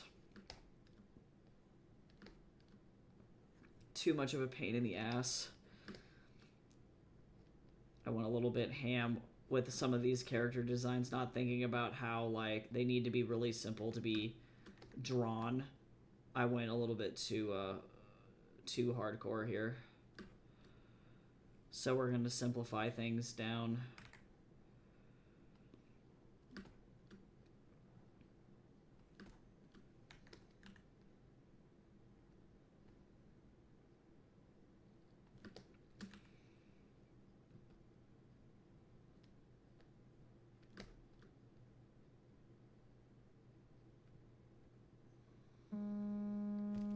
Oh, I gotta take this for a second. This might be the tax office. 1 second.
Taxes are done.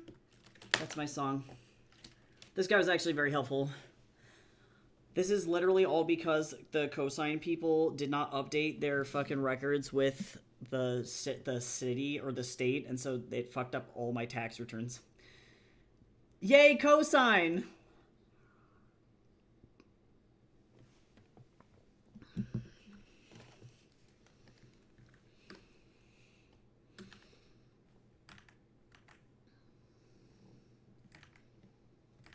Sorry that took a hot minute. This guy was actually very, very fast. He did a good job. I drank some tea. Everybody should hydrate, though. Please hydrate. Take care of yourself. Sometimes being not crispy is the only thing we have, you know? I have a massive headache. Part of me is like, what if I just told my students that, like, I'm not gonna grade anything today? What if I was like, sorry guys, you're on your own?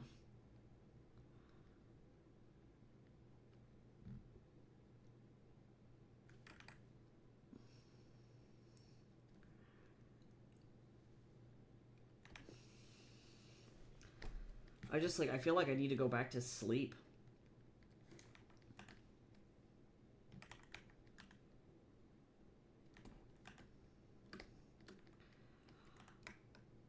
But I can't. I had, like, huge trouble napping. So I have to try and figure out how to, go back to sleep. There we go.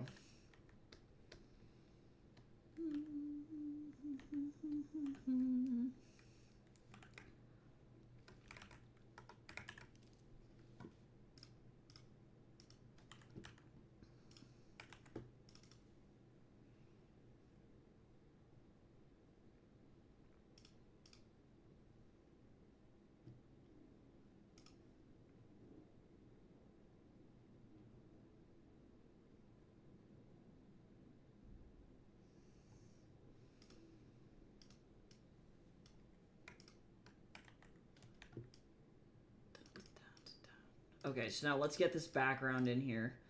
So now that we have all these guys, I'm going to merge all the characters together. Wowie. Okay, so now let me look up references for stuff so that way I can render this correctly.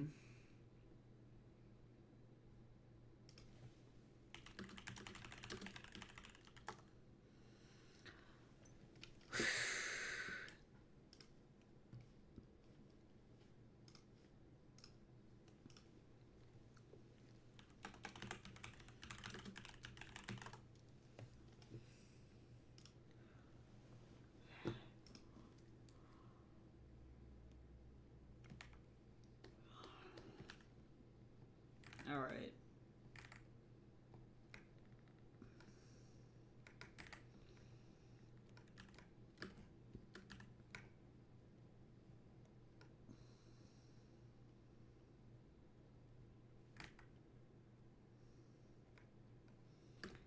Sure.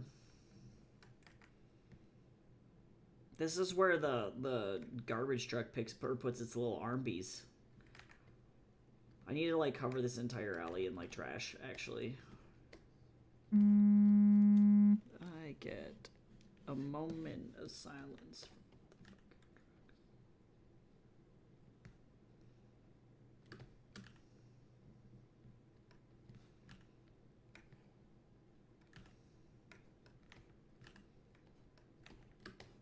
Okay, garbage. Okay, so now I need to figure out what these buildings look like.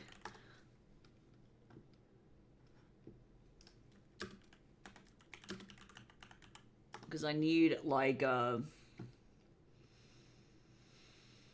really simple set of buildings that aren't going to be super complicated. And some of these are pretty straightforward, so I'm going to go ahead. Oh my god.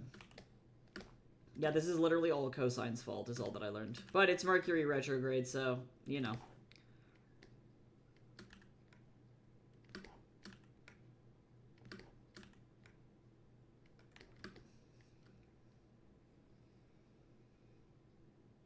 Okay, I kind of want like a door that's like inset here.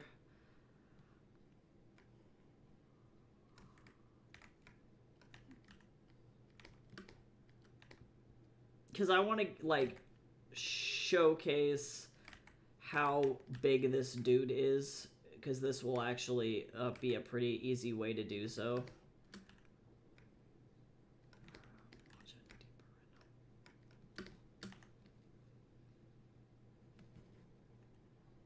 Sure. I'm gonna kind of do like some cracks and stuff here on the ground. Sure. But this is just like plywood, it's just like boarded up.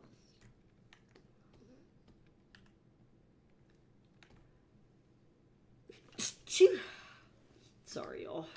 My brain hurts.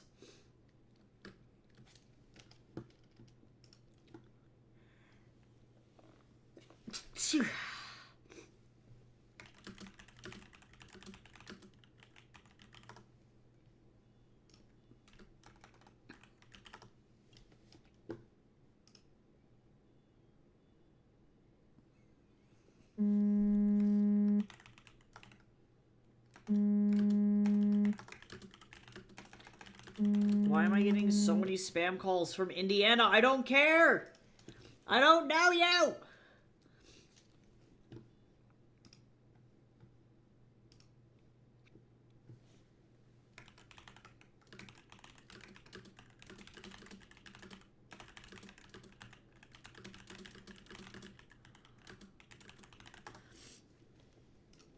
Okay. Let me look at this. I like that there's like, I'm gonna go like this. Whatever this weird, no, not text, get out of here. Whatever this weird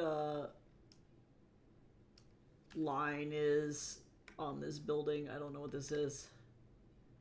I think I need to rotate more.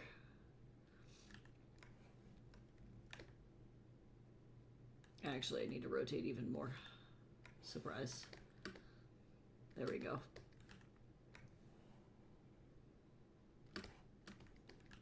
Stupid alleyway.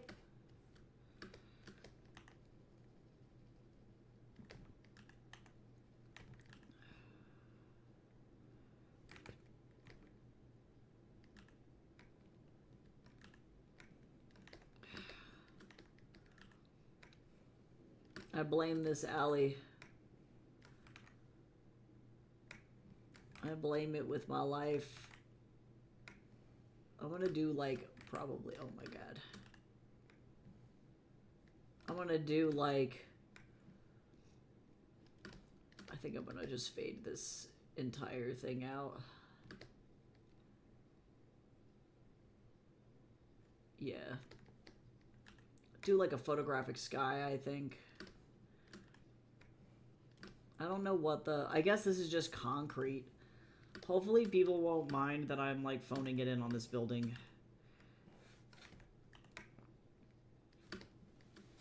Well, that's fine.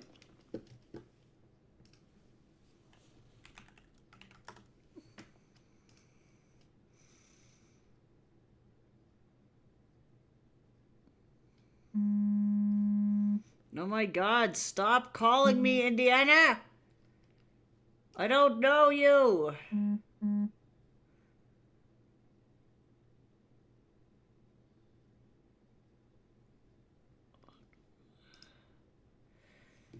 I'm so tired. I don't know if I have the mental fortitude to get through the rest of today. Hi, Lava! Well, there's so many people in this scene. Actually, I might just do brick back here. I'm so lazy, y'all.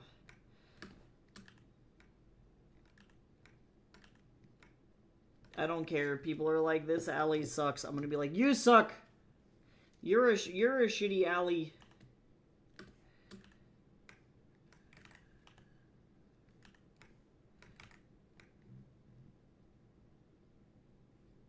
And be like, look. Oh, but I don't want to have to draw this throughout this combat sequence. I might do an asphalt texture instead, just so that I don't have to do that. I'm trying to work smarter, not harder here.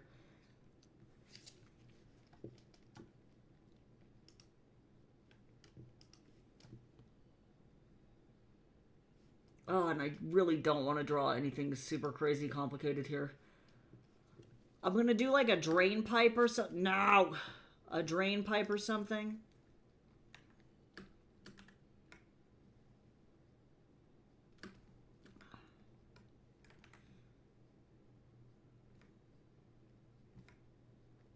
I don't know. Anything could happen right now. I have to fill this environment out enough for it to be like, oh, I recognize what this is, but not enough that I'm like screaming when I'm trying to draw it later. Stupid alleyway.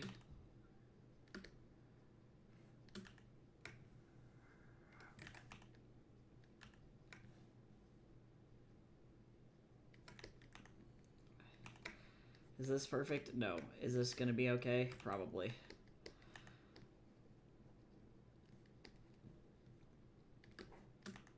This is a great panel, but like, by God.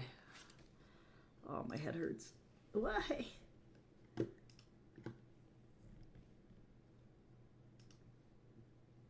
I'm dying.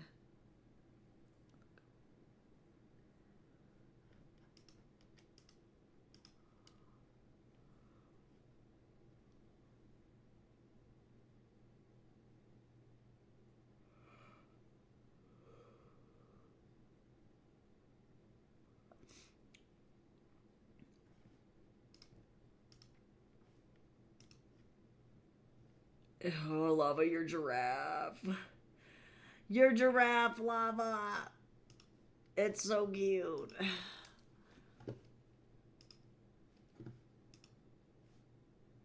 Remember when I said I was going to do office hours this week? What if I'm like, guys...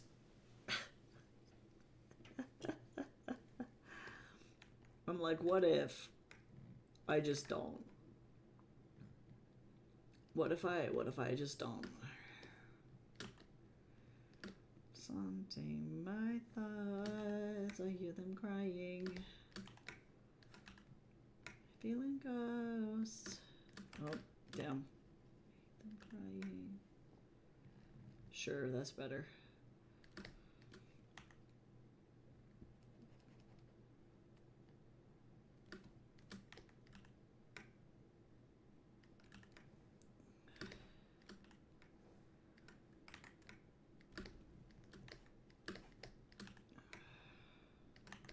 Perspective. Perspective. Whee! I'm not having a good time, y'all.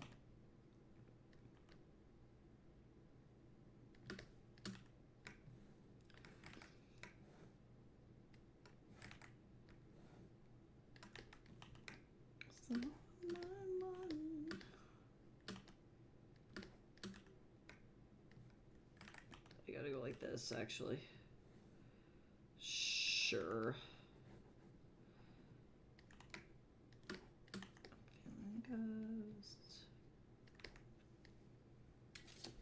Sure, this looks like an alleyway, but my attendance, I can't, Lava. No, I'll do it. These students, Lava, oh my God. This semester is really, it's testing me. We're like literally 1 week in, and I'm like, oh no. Hi, Katie. I can't see what your username is over on YouTube because my multi-chat just gives me whatever your handle is. But hello and welcome. So sorry if I'm like calling you something weird. I just can't see what's going on. I hope you're doing great.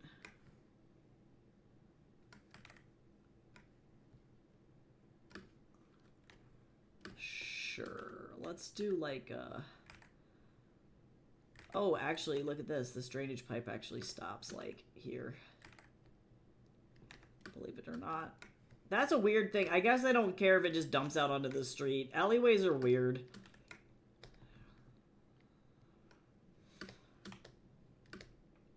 Alleyways don't know what's going on. I gotta...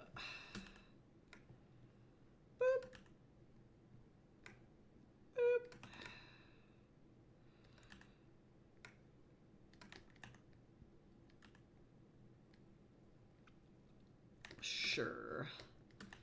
Oh, no. This is going all the way up. It's going all the way up.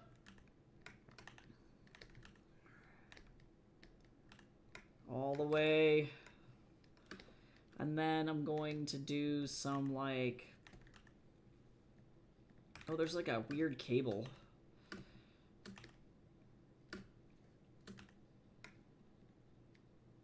Sure, a little bit more, though.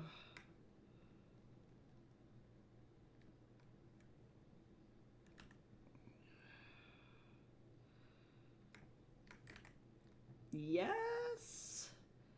I'm gonna need to, like, fix stuff, but that's okay. Thankfully, this, entire area is not so bad. This could be much, much, much worse.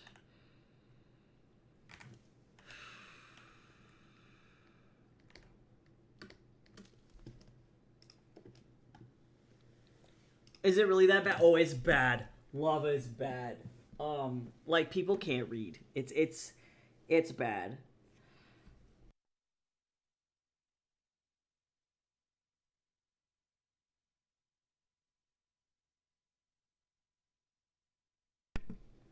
Like, I'm getting messages from students that are like, I don't know how to fix my brush, it's not working. But then they won't send me any screenshots or, like, any information. Like, some students, typically when they have issues, will be like, yeah, I'm trying to do this specific thing in Photoshop, but it's giving me trouble. I don't know what I'm doing wrong. Can you please help me? And I'm like, oh, okay, let me show you how to do this thing. Like, I had a student ask, for example, pretty easy, like, answer, you just don't know, you know, she doesn't know where it is. How do I organize my brushes? You know, like, really, really simple stuff. And I'm like, oh, I can whip up a demo for you really quick. Don't worry about it too bad. And then, bing, bang, boom, easy peasy to fix. Mr. Bubs, I need you to not punch the trash can right now. I don't even know how to tell you that. I'm not coping today, Mr. Bubs. So sometimes students give easy directions on how to, like, you know, like, they don't know what their issue is, but they need help. And I'm like, okay, I can help you. But when you just send me Photoshop, doesn't work. I'm like, there are so many things that could mean. Like, I need you to be more specific. I need to Google, like, how to take a nap when you normally can't take naps.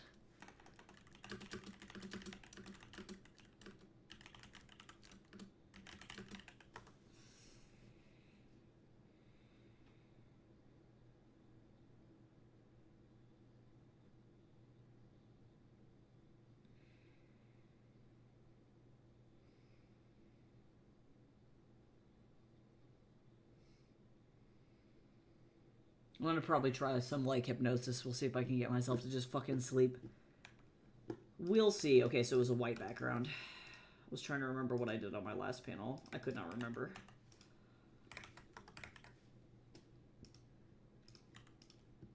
That's okay, that's what this is for.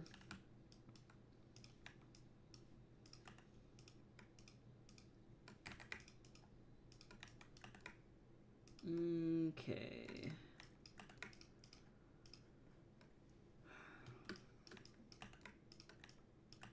I also, too, have this semester, which is the first time I've had this happen, I've had students spam me with emails, like, we're talking, like, anywhere from 3 to 8 in a row, in panic states. And, like, I don't know how to tell them that the LMS does not function like an instant messenger. Like, I don't get, like, a ping on my phone every time they send a message. I get, like, bulk emails. And so them sending, like, 18 messages in a row does absolutely nothing.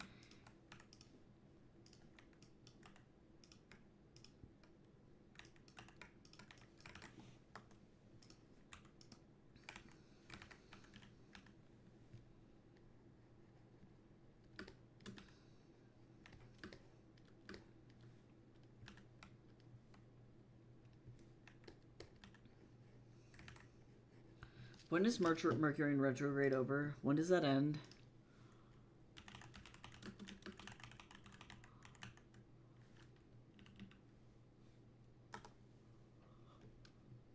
March 20th. Okay, we got 9 more days. of Mercury in retrograde.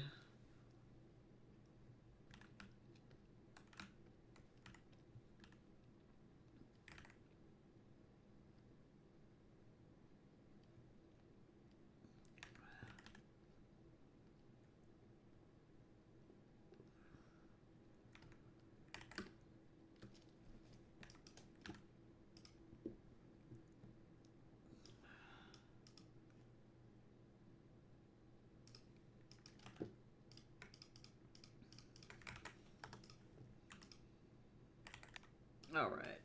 No, not print. Photoshop, no! I don't need to print this.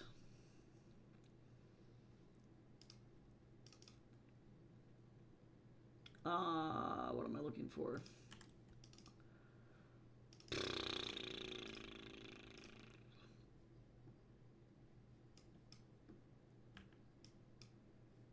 Yeah, we're gonna try it. We're gonna try for a siesta. Oh, I was not supposed to close that, but that's okay. We'll worry about it later. We're gonna try for a siesta and pray.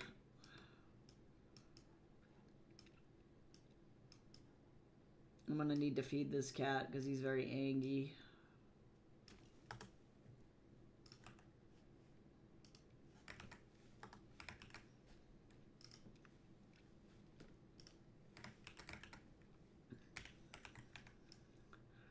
All right. So now this is where this gets interesting. What I'm going to start with is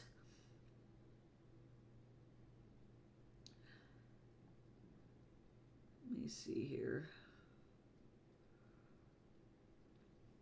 I surprisingly don't have as many buildings as I thought I did. So let's go get a building.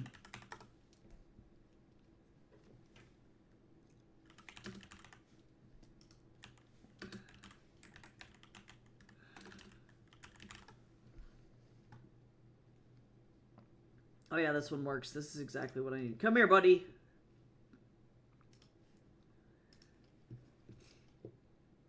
And actually, I'm probably going to save this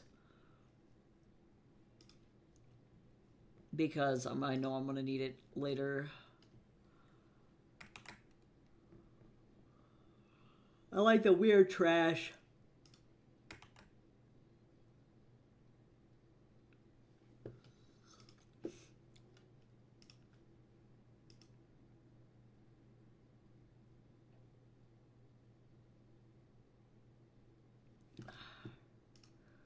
Let me see. So let's go into here.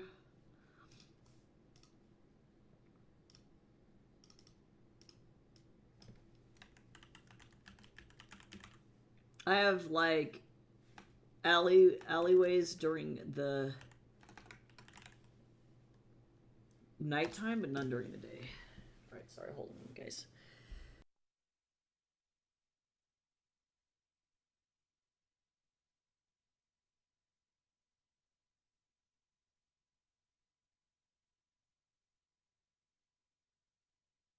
Guys, my cat's so cute.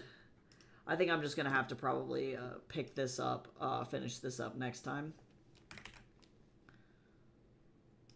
Because my brain has decided that it's physically not functioning anymore. I don't know how I'm supposed to do the rest of my work today.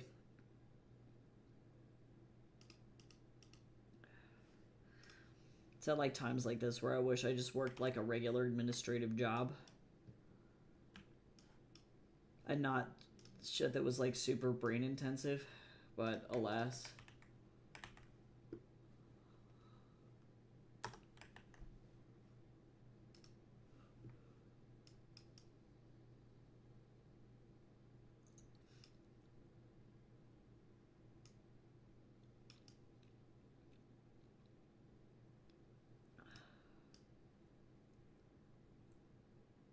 Sure.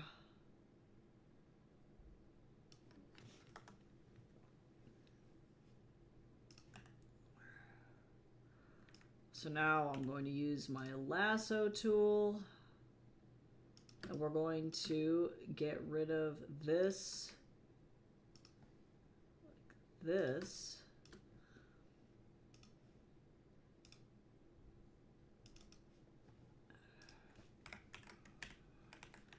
And I'm gonna go ahead and like gently fade that out.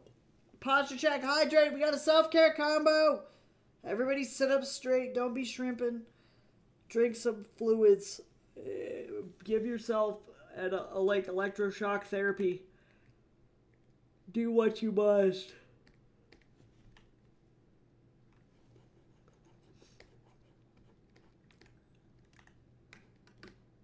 Okay, not bad though.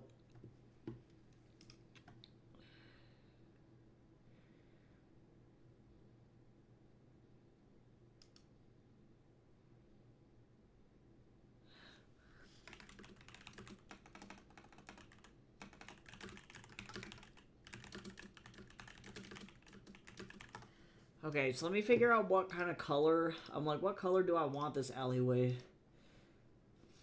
Well, yes, this is up for me to decide. I'm gonna do like a light colored building, I think. Whatever that color is. This is where this is gonna get a little weird.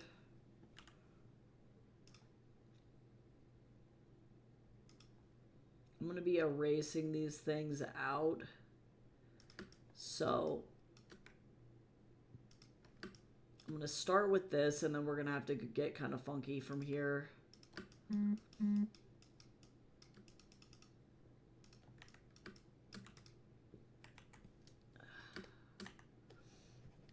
see here. And then I'm gonna go one darker off of this other wall. Methinks.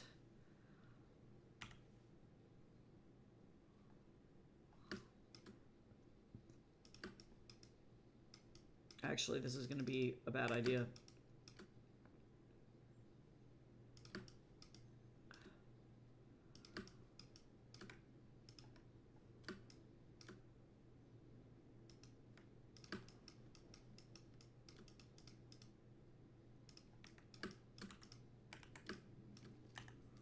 Not bad, not bad.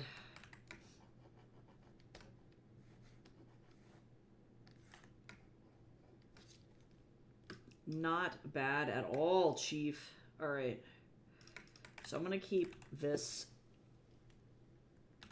here like this, and then let me go back over here. Let me just try and get some of the lovely stuff in here. I gotta be very careful with... Whoops, my bad.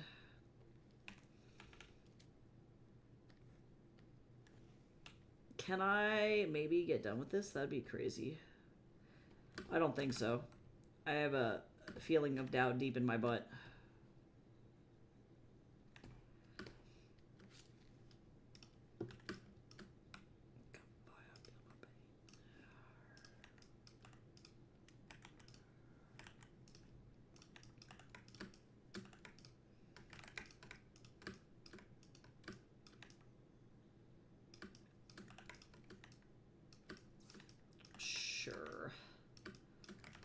Otherwise, though, I think I'm going to be in a situation where I'm just going to keep a lot of this stuff. Where's, like, the darkest color that I have? I don't have it on here.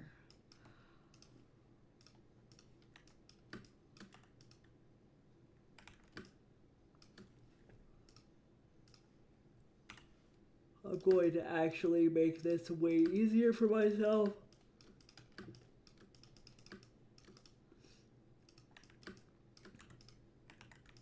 Nice. And then I think I'm going to actually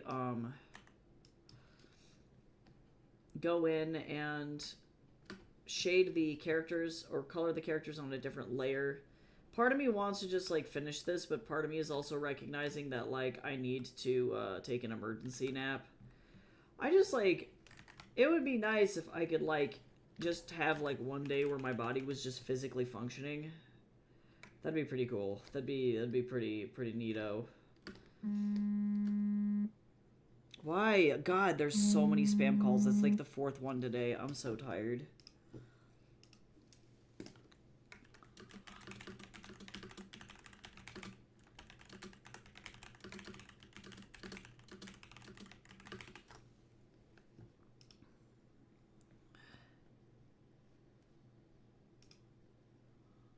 Also, Carrix, your art's looking great.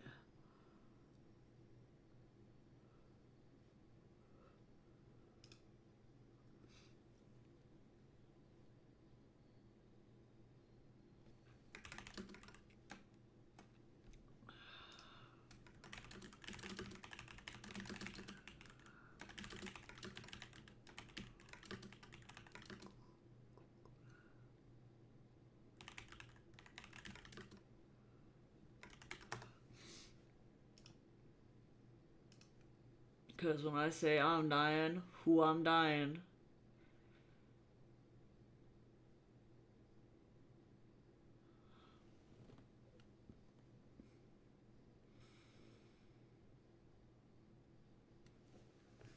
Okay.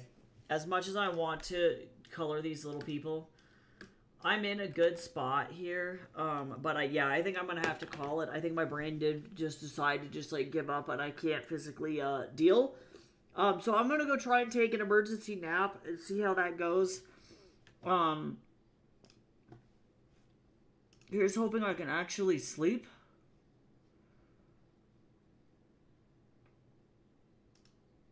We're gonna create a 30-minute event. We're gonna call it emergency nap. So that way my schedule adjusts. And then I have to get up and, unfortunately, grade. So, oh, I realize we're in the middle of an ad. Cursed! Cursed! I'll wait until the ad's done. We got 50 seconds. I can color in a couple things in 50 seconds.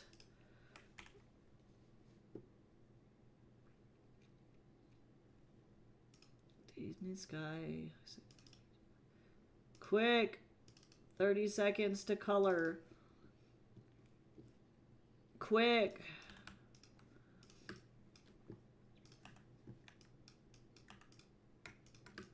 Quick. One color, 30 seconds.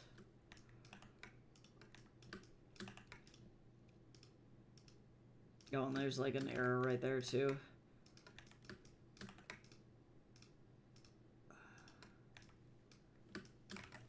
Quick.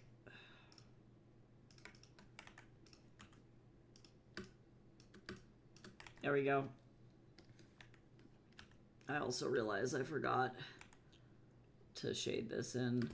I decided to really quickly for 30 seconds lay in one more color. But I'm going to go try and take an emergency nap. Thank you so much for everybody who hung out today. I really do appreciate it. Just as a heads up and a reminder for everyone, because the campaign is still relevant. I do have to make one more announcement and just kind of keep beating this in until probably forever, until the actual campaign goes. So I got 2 announcements really quick before I go. First and foremost, the arc for my book is still up, and you can gain access to it until the 31st if you want a free copy of one of my books to review. Effectively, the way that arcs work, if you're not familiar with them, is that you get a copy of the book for free. It is not a complete version of the book, but it's still effectively pre-production. But I'm looking for early reviewers, and it'll give you all the directions on how to do so. It'll send you email reminders on when you need to go and do those reviews and all of that good stuff. The more reviews I get before I launch, the better off I'm going to be. And if you get your review done by May 30th, I can feature you on the Backer Kit page, which is very exciting. So if you want to check this out, you can download that there. The other announcement is that I'm currently also looking for followers for my Backer Kit campaign. The co-op that I'm a part of is trying to get this to a point where it hits 40 followers. So if you haven't followed the campaign yet, pretty cool. There's 35 people on it right now, which is pretty sweet, including myself. But you can learn all about the project and all about the book if you want to check that out. See all the cool art, see what comes with the Kickstarter, all of that stuff. So all you have to do is go over here. It doesn't cost anything to do it. You just go over here and then you just click the follow button. So I'm trying to get up to 50 people. It's a lot of people, but hopefully I'll be able to do it. We're going to see how that goes. So thank you so much for all the support. I will be back tomorrow to finish up this page and start on the next one. I hope that everybody has a good restful rest of your day and a good night, and I will talk to you soon. Bye-bye.